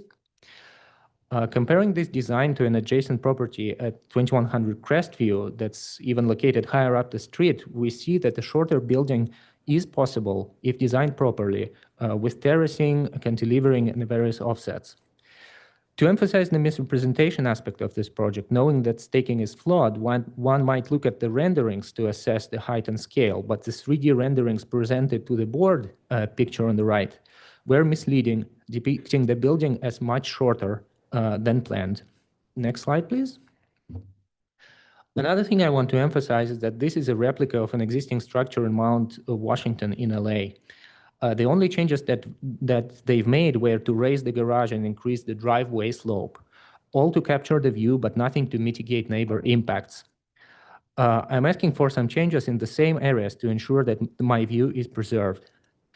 To summarize, the project has several substantial issues. Many are to some degree subjective, but there is also an objective issue of improper staking certification, which I believe affected the board decision, justifies remanding the project to the DRB, or if that's not an option, approving the project only with more restrictive height conditions. I'm hoping for a fair and just resolution on this project. Thank you. Thank you. Any persons to speak in support of the appeal? 3 minutes. Yes, good evening, Mayor Orgill and members of the council. I'm Larry Noakes, and I'm working with Mr. Krasko. Story polls are story polls because they tell a story. That's what they're for. And in this case, that did not happen. These things were, as of December 9th, when the design review board went to Mr. Krasko's house, were all cattywampus. They were all over the map. And they didn't get fixed until December 11th. And by that time, there were no further visits by the design review board to view them from Mr. Krasko's house. Mr. Krasko mentioned that under the Laguna Beach Municipal Code, and I think this was important because somebody took time to write it down, that these stakes have to be independently certified and it's got to be a neutral representation. And that didn't happen here. So I can see why Mr. Krasko is very, very concerned. Ordinarily, the idea would be to remand the matter and see if we couldn't straighten this out at design review. But I think we're up against a little bit of difficulty with the number of hearings that have been had in this case already. And, you know, a lot of that has to do with just the activity of the applicant and the issues that presented themselves to the design review board. I think through no fault of the city, though, this has created some complexities that are sort of falling at the ankles of Mr. Krasko, and he's the one that has to deal with it. There was a little bit of a rush. There was inaccurate staking information. There was basically staking information that did not comply with the law, and that is an error of law, and that is a grounds for reversal. Thank heaven, there is a solution to this, though, that maybe could be worked out if the applicant agreed to it, and that is, if this garage is cavernous, it's got a lot of volume in it, 16 feet. If that garage ceiling were just reduced in height, 2 feet, giving it a finished height of, 13 plus 14 feet, you might be able to solve the issues that Mr. Krasko is concerned about and get the program that the applicant wants without affecting any of the square footage in the house. And finally, I don't want to repeat anything that Mr. Krasko says, but I do want to compliment Mr. Khan on a very thorough and thoughtful presentation. Thank you. Any other speakers in support? Could you cue up my slides, please? Hello again, Council. My name is Steve Kawaratani. And I'm going to echo what Larry said really quickly. Although I don't agree with the staff report, I think that Sherry R. did a great job on it. So thank you. Thank you, Shay. I'm here this evening not to stop development. I'm on the record at the design review hearings saying that I hoped that Mike's project would be approved if it was conditioned correctly. And if you look at my slide, that is basically what is going to occur if the project is approved. I have an issue with view equity. I have an issue with the Land Use Policy 2.1. I have an issue with the Diamond Crestview Specific Plan. All of these three documents were violated by the approval. And I think the record will show that the board consistently requested a 4 to 5 foot reduction in height. And we ended up receiving a 2.5 foot reduction. Next slide, please. So the board was scrambling due to the limit of hearings, of course. It also was the final hearing for the design review board. So they did reach a compromise. They did, instead of providing a 4 to 5 foot reduction, the board decided it would be a 2.5 foot reduction. However, there was no explanation on how this satisfied all of the policies that the city must abide by, but particularly view equity. And I agree with Larry. There is a solution here, knowing that the council has hit a hearing limit potentially. And so we would agree to withdraw the appeal if the council decides, and hopefully with the applicant agreeing, if the project could be lowered an additional 2 feet. So instead of the 5 feet we were requesting and the 2.5 feet we received, we're requesting another 2 foot reduction. Thank you. Thank you. Any persons in support of the appeal? Other speakers?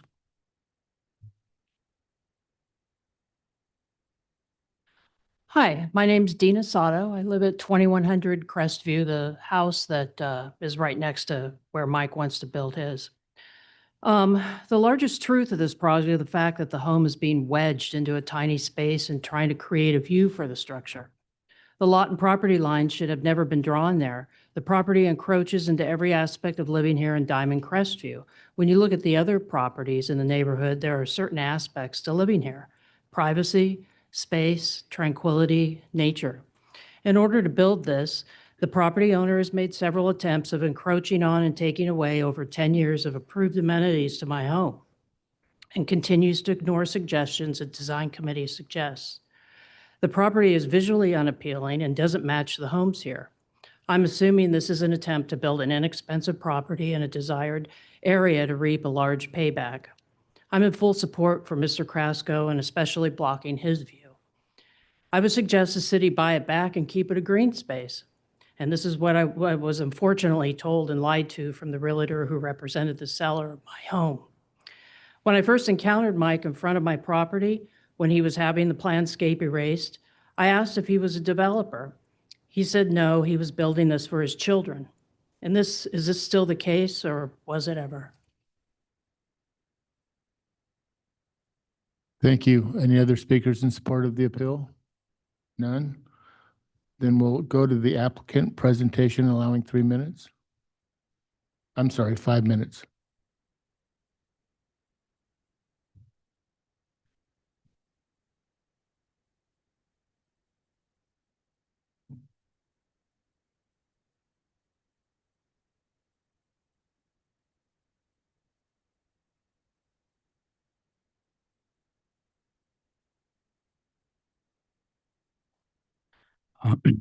Good evening, Council. Good evening, Council members.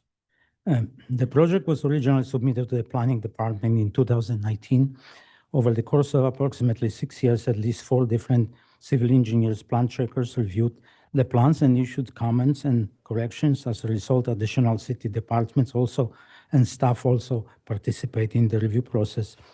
The Professional Land Surveyor Act allows licensed land surveyor to survey his own property, as he is bounded by the same professional ethical standards and govern all licensed practitioners. For the record, I have been a California licensed civil engineer and land surveyor since 1981. My 45-year professional record is long and clear.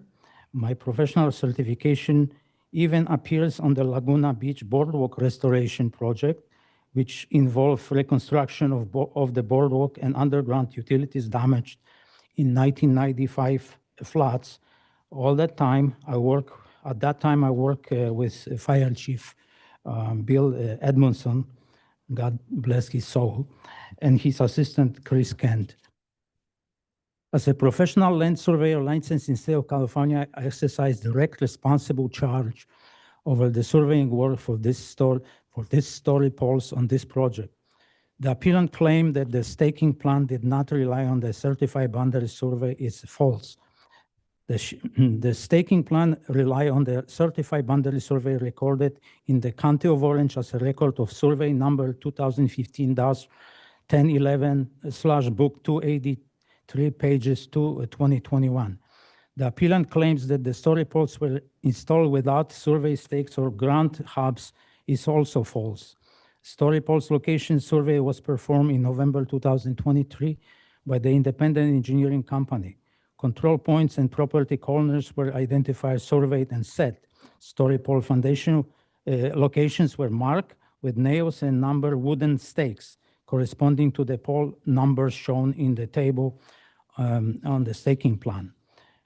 Wooden story poles were erected before the concept hearing that took place on May 9, 2024. A second DRB hearing occurred in April 2025, prior to which significant architectural and design changes were made at the direction of the DRB. Before the final hearing on December 11, 2025, additional substantial revisions were made, including, among others, shifting the upper story of the house 3 feet back to widen Mr. Krasko's lowest level view. This is lowest level from bedroom and low yard, as the slides show. His upper 2 stories were never affected. His upper 2 stories ocean view was never affected. Following the filing of the appeal and the planning department's request, the staking plan was recertified by the independent California licensed land surveyor. The applicant's the appellant's claims rely on a report signed by a person named Garo from GJ Design and Development Dana Point. His report does not include his last name or professional title. It appears that around December 24, 2025, Mr. Garo trespassed into my private property without my permission and interfered with the story poles, apparently during or immediately after rainfall. Laguna Beach experienced rain on December 12, 19, and 24. It appears this trespass occurred with the consent of the appellant, Mr. Krasko. Garo's assessment cannot be considered reliable. He does not possess the specialized knowledge required to challenge the work of the professional land surveyor, nor is he qualified to exercise responsible charge over the surveying work. It is also worth noting that Mr. Babikian, I found out what his last name was later, his construction companies, according to CSLB record, have received multiple citations for business and professional code violation. Given his lack of qualification and extensive history of unprofessional behavior, Mr. Babikian evaluation of the story poles cannot and should not be considered reliable. Thank you. Thank you. Thank you. Speakers in opposition to the appeal? Good evening. My name is Bradley Kirk, and I'm Mr. Tchaikovsky's lawyer, been his lawyer for quite a while, and I'm just assisting him in this matter. Mr. Tchaikovsky just has a few concerns he wanted me to express to you about how this appeal has been presented. The first concern that he has is that Mr. Kawaratani was hired by Mr. Tchaikovsky several years ago on this same general lot. And it's concerning to Mr. Tchaikovsky that now Mr. Kawaratani is here kind of opposing the very same lot development that Mr. Tchaikovsky had hired him to do early on. And where I come from, that's somewhat of a conflict of interest, which does, in my opinion, justifiably concern Mr. Tchaikovsky. The second troubling part of this for me as I looked into it is that as part of the appeal, they attached a letter from a gentleman named Mr. Garo, I think that's his first name, Babikian's last name. And as Mr. Tchaikovsky just told you, it was concerning to him that Garo supposedly said in the letter that he had investigated the story pole installation. This was concerning because the only way really to inspect and investigate the story pole installation is to go onto the property. That was concerning to Mr. Tchaikovsky, that this, at least in part, this appeal is being based upon information that Garo supposedly got from an illegal trespass onto the property. If he did not go onto the property, there was no way really for him to get the information that he's presenting to this council. For instance, Garo claims that he inspected the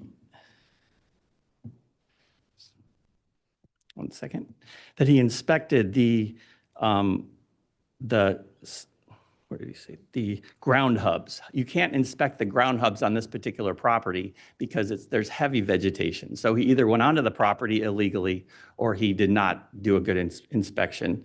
And the last thing is, in the appeal, it does reference their concern is about a 3-inch, which is 0.24 deviation between one of the reports and the plans. And in terms of view equity, in my opinion, 3 inches is not going to justify this appeal. Thank you. Thank you. And the Other next, I'd speaker? like to request Mr. Hurtado to come in. He was the contractor who did the original installation of the story poles, and he can speak to that issue. Thank you. Good evening. I just kind of want to go over everything. Can you state your name? Rafael Hurtado. So originally the story poles were set December of 2023, right? So it's been a couple years now, and before every design board meeting, Mike would have me go out and make sure that the plumbness was correct. I mean, over time, some of these story poles are about 30 feet tall, right? So you have winds, you have rain, you have the elements in general. And his main course or point was to make sure that whatever did go into the design board meeting was exactly what was presented to them. We went out and we relocated them 3 feet back. We brought lasers, we brought levels just to make sure that everything was accurate. So I feel like he has done his due diligence in making sure that everything that has been presented was presented correctly. Aside from that, I mean, we were very precise in our measurements as much as we possibly could. And not only that, they weren't just double checked by Mike, they were also double checked by another surveyor and supervised by another surveyor. So the idea of it not being exactly what was on paper seems a little bit strange to me. Aside from that, I mean, I can only attest for the credibility of Mike. I've worked with him for years. He's one of the most honest people I know. And the idea of it being an investment property is crazy. When he presented the project to me from the beginning, he said he wanted to leave something to his children. You know, so Mike is the furthest away from a developer that you can possibly think of. That'll be it. Thank you. Have a good night. Thank you. Any speakers in opposition to the appeal? None? We'll allow 3 minutes for the appellant rebuttal. 2 minutes, I'm sorry. Thank you. Larry Noakes again. I just wanted to emphasize the points.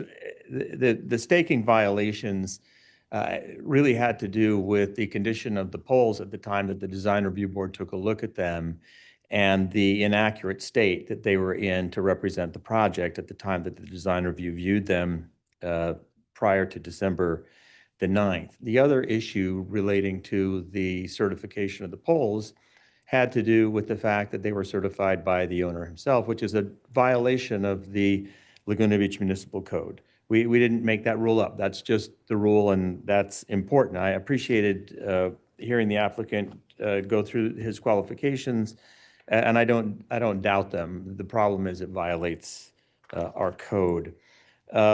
With regard to the issues concerning the recertification after the fact, recertification during the pendency of the appeal does nothing for the deliberative process at design review. When design review is considering information, it has to be able to rely on the fact that it's working off of legally obtained, legally erected, and properly placed poles. And in this case, I think if you take a look at photograph number 5 attached to my letter, you can see the condition of the poles at the time the design review board took a look at them. I think this may have become just an issue of board fatigue, but if the applicant would consider taking 2 feet out of that garage volume, I think that Mr. Kraska would be willing to withdraw his appeal if we could come up with a finished elevation. I think the proposal was 135. I think 133 would work if the applicant would agree. Thank you. Thank you. Does council have any questions of the appellant? None? Okay, I will close public testimony. And staff, do you have any comments? Sure. Thank you, Mayor. I did want to mention that in the Diamond Crest View specific plan, that policy document does provide specific guidance on the issue of view blockage, which is in addition to the view equity criterion in the residential design guidelines. And what it says is that it is more important for major ceremonial rooms, which are defined as living, dining, kitchen, and decks to be protected from view obstructions and for secondary rooms, which among other types of rooms does include bedrooms. I understand that the board paid particular attention to view equity and concerns related to view impacts with this project. I think there was at least one board member that specifically spoke to the impacts at the appellant's lower level, which is a bedroom level, and contrasted those with the views that would be preserved at the uppermost level, which is primarily the ceremonial space of that home. So I do believe that that was specifically discussed and carefully analyzed by the design review board, and that is the decision that this board reached with certain conditions of approval to reduce the building height and also shift the building program further into the lot away from the street. The municipal code requires that a project be staked and certified for the initial design review hearing. For any subsequent hearings on a project, it is at the board's option. Now, in this case, the board did not direct restaking of the project. Nevertheless, the applicant did restake the project to reflect the revised project design. With respect to the issue of the drooping story poles, it's understood, at least by staff, that these poles are not set in foundations. They are subject to drooping, et cetera, due to weather events, according to the applicant. That may have been what had happened here.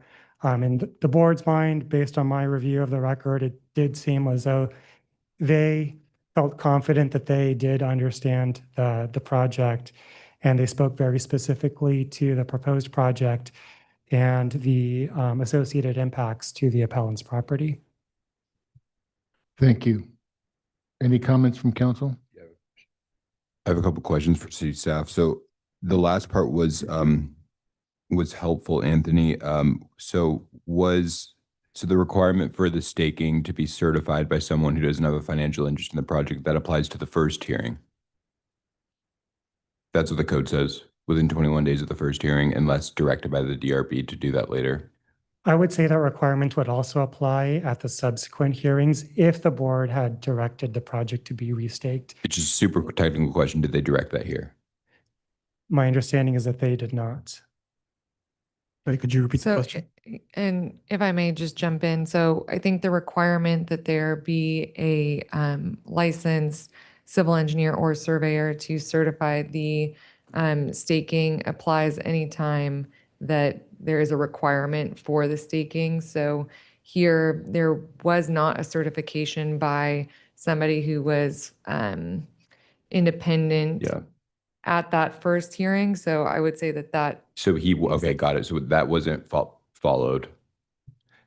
Correct. So With respect to the first hearing. Right. Okay. Exactly. But then the question would become, but the person who certified it after, and I think the appeal was right that that was not followed. Look at the text and it wasn't followed. But then the person who certified it in response to the appeal, they meet the qualifications and that would comply with the requirement.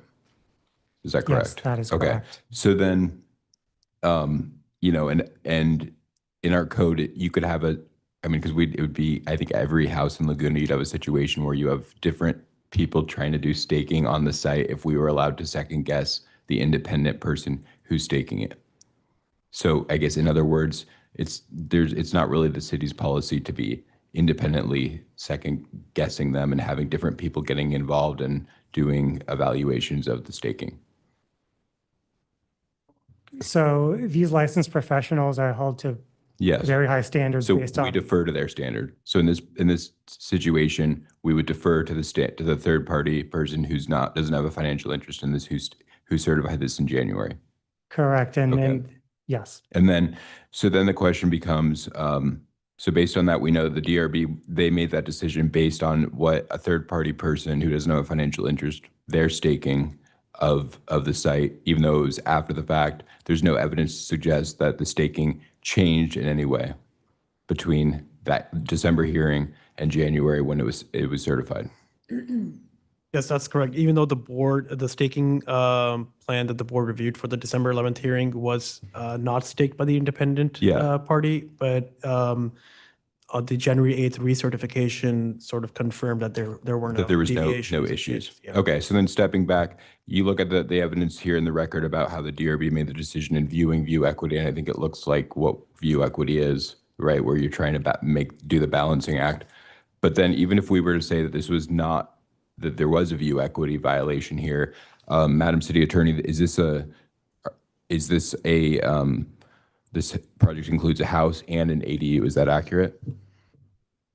Correct. So the Housing Accountability Act would apply? Correct. So then would we have the ability today to force the applicant to reduce the height by 2 feet? Would that be an adverse impact as defined by the Housing Accountability Act? The cubic footage. So if it shrinks in height, but the square footage doesn't change, that seems to align with Housing Accountability Act. If the reduction going down causes a change in square footage, that is seen as a reduction in density. But we also would be required to do an inconsistency determination to cite an adverse impact, and we didn't do that here because that wouldn't be an adverse impact. If we were to say, let's deny this project because it doesn't meet view equity. Correct. I don't think that there's an inconsistency letter.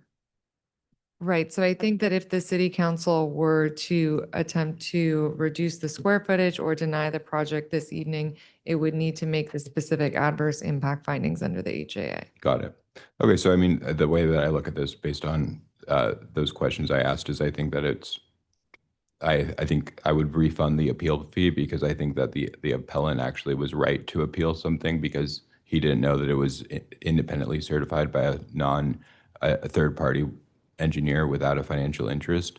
But when you look at the facts, we know that it was a difference with it's not going to make a difference because now it does comply and it did comply in December. So, based on that, based on the view equity determination, and then also, even if I didn't think there was a view equity determination, the Housing Accountability Act, I would be supportive of denying the appeal and adding a second action to refund the appeal fee based on the issue with the staking. Other council comments? Well, I just a point of clarification there. I don't, on the last comment, my understanding is we could require a reduction in height, which does not result in a reduction in square footage without making any special findings under the HAA, Correct. right? Yep. So I actually had a question early on in the presentation. I think it was in the staff presentation. Was there a photo there that showed the staking from the appellant's backyard? Because I was out there this morning, and I think if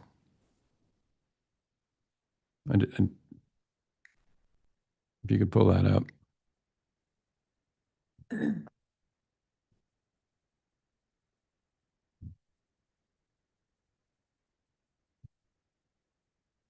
Or maybe it was.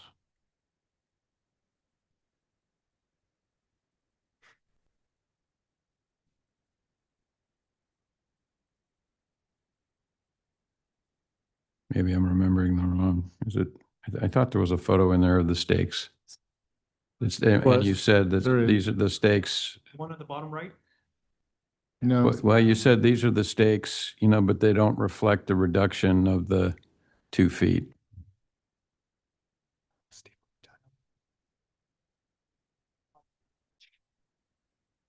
Yeah, maybe it was an elevation. Let's go to that. Maybe it was in the appellant's presentation. I mean, there was one photo from the backyard.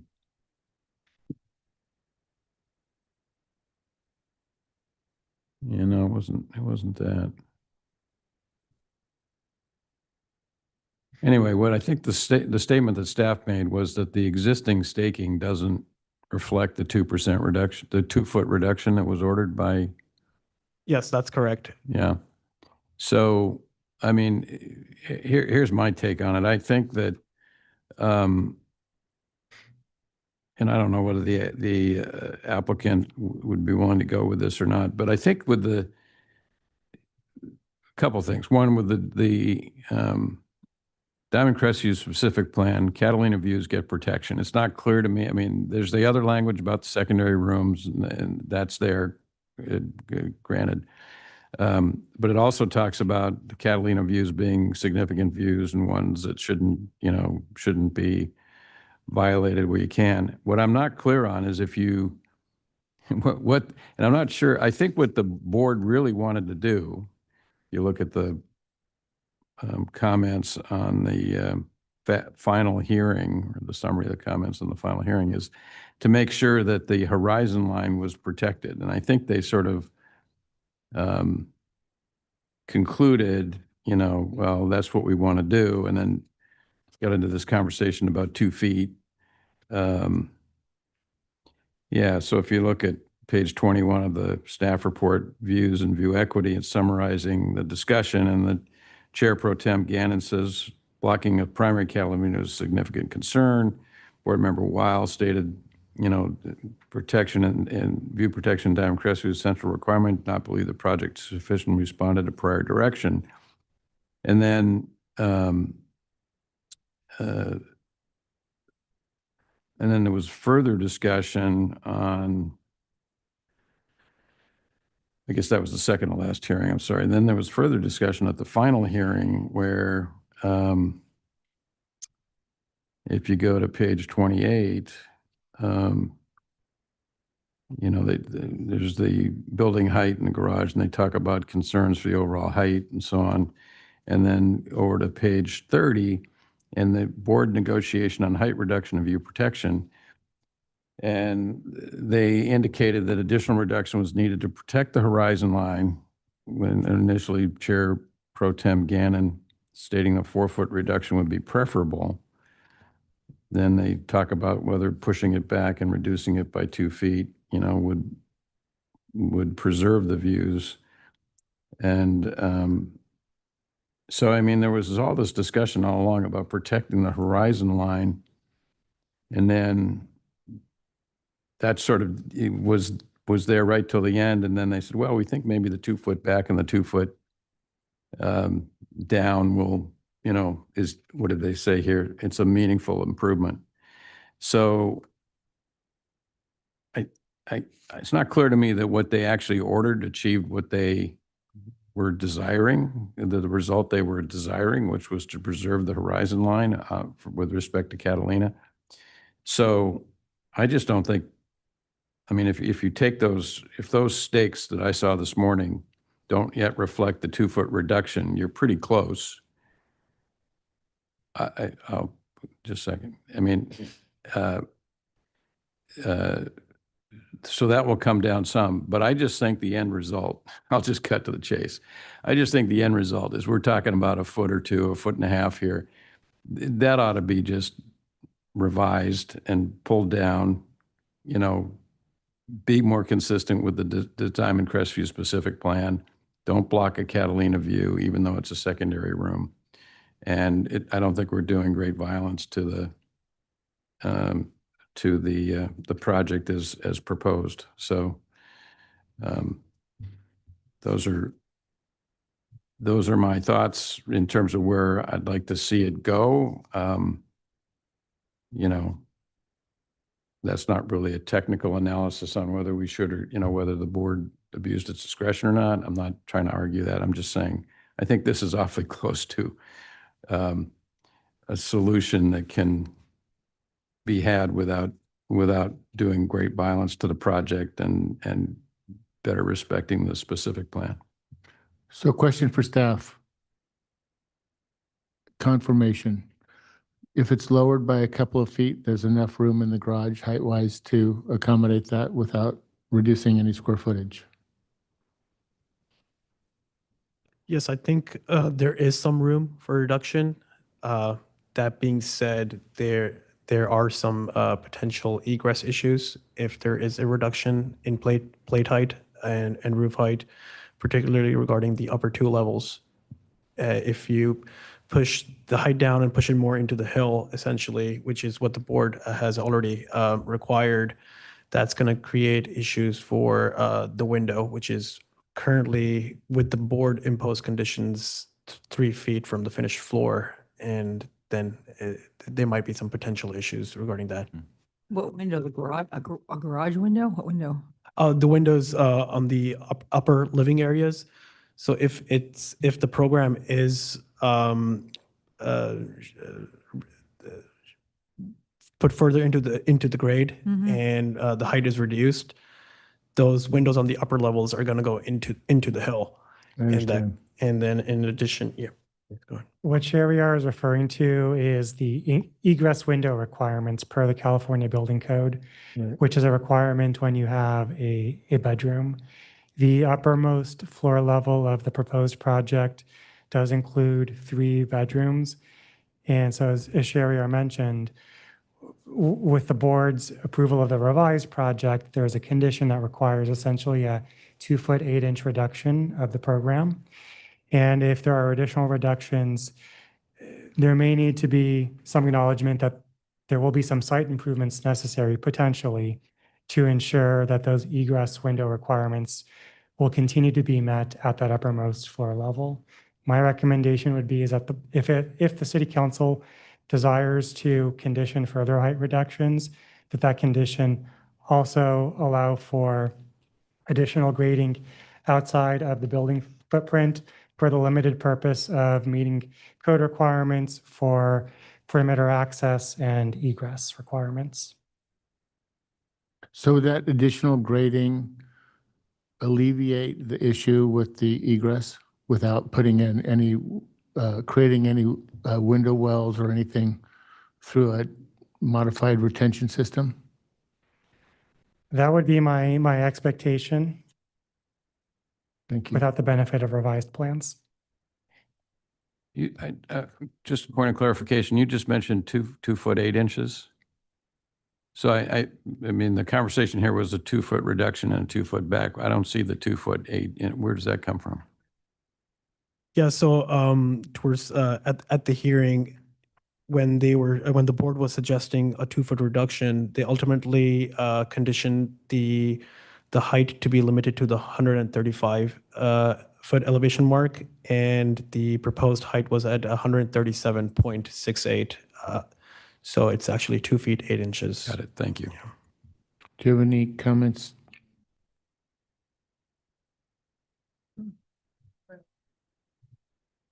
Mayor Pro Tem, Sue, or Well, I was kind of with Bob's recommendation, but I don't know, given this egress thing, I don't know if that's, what do you think about that? so again, you're saying that with the relief in grading, that they would not need any additional retention to accommodate the egress? How would he be able to know that? Well, you can.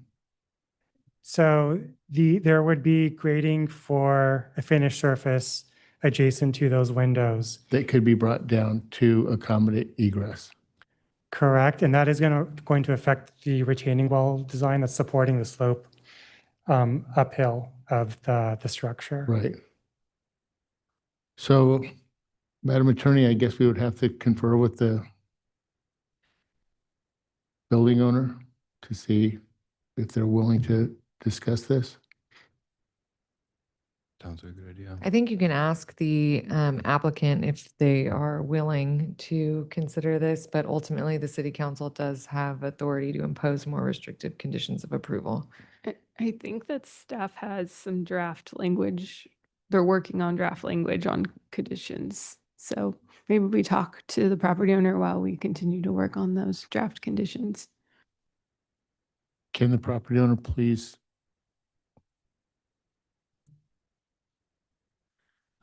The lot slopes 2 ways from the street up. Can you go? The lot slopes two ways, from the street up and from the north side to the south side, rising to the south side. Right now, after the moving story down 2'8" the window of the bedrooms on the south side, which is not even talking about losing all the sun, it's gonna be in the well right now. So because, of the slope, and after 2'8" moving down, there is gonna be no egress from the bedroom unless it's a well. And there is no space to make more retaining walls because we are close to the property line. And there are already 2 stepping down retaining walls and the well for the window. So there's already a window well? Yeah, after moving, there has to be a window well. 75%, if you look at on the south side, which is sunny side, 75% of the elevation is below ground.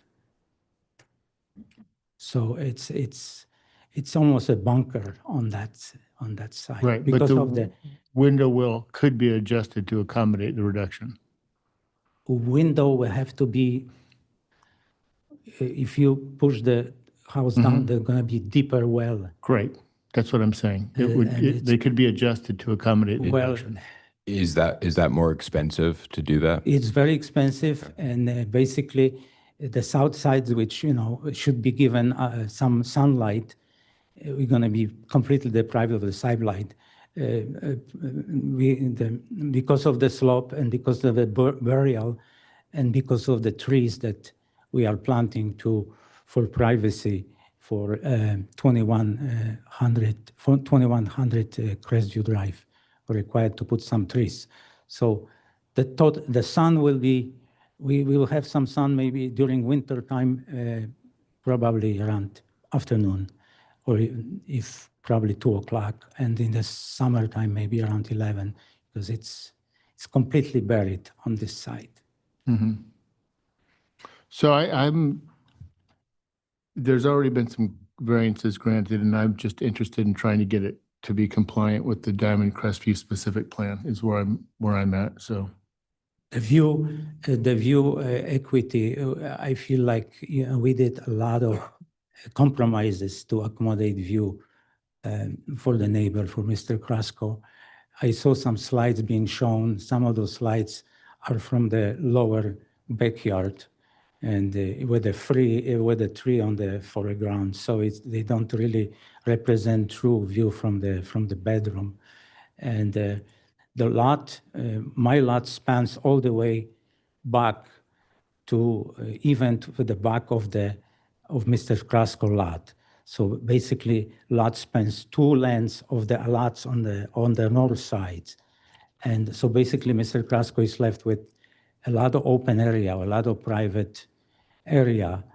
The best buildable area, because the lot is a pie shape, widest on the back. All this area, the beautiful area to build was left out because of the previous project, because bottlenecking the house down into the lower area. The best area, buildable area, is left out for the neighbors to enjoy, basically. And we are being funneled down to the canyon and depriving view and depriving sun. I think we did more than enough compromises to accommodate our neighbors. That's what we feel. Yeah. Can he say something? Not yet. Hold on 1 second. Mr. Mayor, in conferring with Director Schneider, we want to be mindful that to be too prescriptive to avoid potentially an unintended consequence like a fire access issue or something. So we were suggesting we were saying maybe one solution is to create a minimum threshold for reduction, and then, to the maximum extent possible, working with staff to get what they can without creating unintended consequences. I don't know if Matt, if you want to try to explain that. I'll just elaborate. I mean, it's very difficult. There's a lot of engineering involved in this, but you talk about egress into bedrooms, there's fire access with wells, and then there has to be a safe area outside the well for the firefighter as well.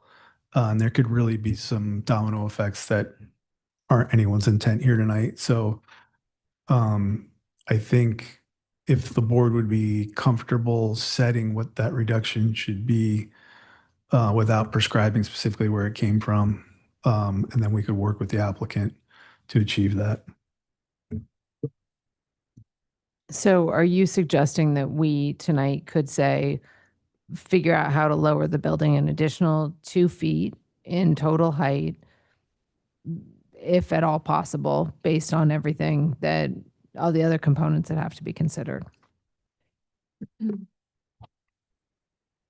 I am saying that I'm not necessarily suggesting 2 feet. I do think the more, and I'm not advocating one way or the other. I think the more we deviate from the height that's already been reduced, the more potential issues there could be in the redesign of the construction phase, and understanding we're trying to reach a decision tonight. So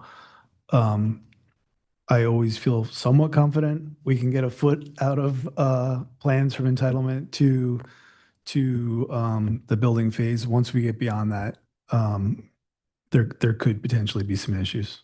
I say that as a planner, not an engineer. I just want to get that on record. But the question, have there been revised plans submitted? Because this was the December 11th direction from the board. Have they redesigned and resubmitted? No, we have not received revised plans that incorporate the design changes directed with the design review board approval. Now, in the vein of what Director Schneider mentioned, I did want to share a draft condition of approval for your consideration that does what Matt was contemplating, which is aiming for that 2-foot target height reduction, but at a minimum requiring a reduction of 1 foot. I think that if I'm understanding what is on the ground out there, and I was looking at those poles today, I think if those are essentially, already down 2 feet, 8 inches, and if you can get another foot, it probably comes pretty close to achieving the horizon line, my guess. I'm comfortable with this language. I am too. Do I have a motion? Move the condition of approval as amended, as presented by staff. And Councilwoman, with, just to confirm, with the resolution as presented? Yes. As amended for With the Madam City Attorney. resolution as presented. I think DRB got it right, so I will be, and I feel like we're sort of designing from the dais in a way that's creating all sorts of infeasibility. So I will be voting, I will be disagreeing with my colleagues on this and voting no. I need a second. I'll second the motion. All in favor? Aye. Aye. All opposed? No. Approved. 4-1.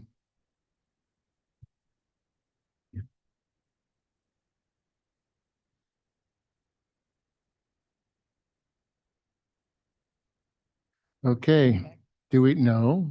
We have council member items. We have I one have council. we have nothing, council- Mr. Mayor. council request. Denied. Dictatorship. Yeah, he's only got like 3 days left of being mayor. Every day I What's tell your him, request, council person Kemp? well, former Mayor Renagi and former Mayor Kempf would like to form a subcommittee on fiscal sustainability and structural, I don't know, something.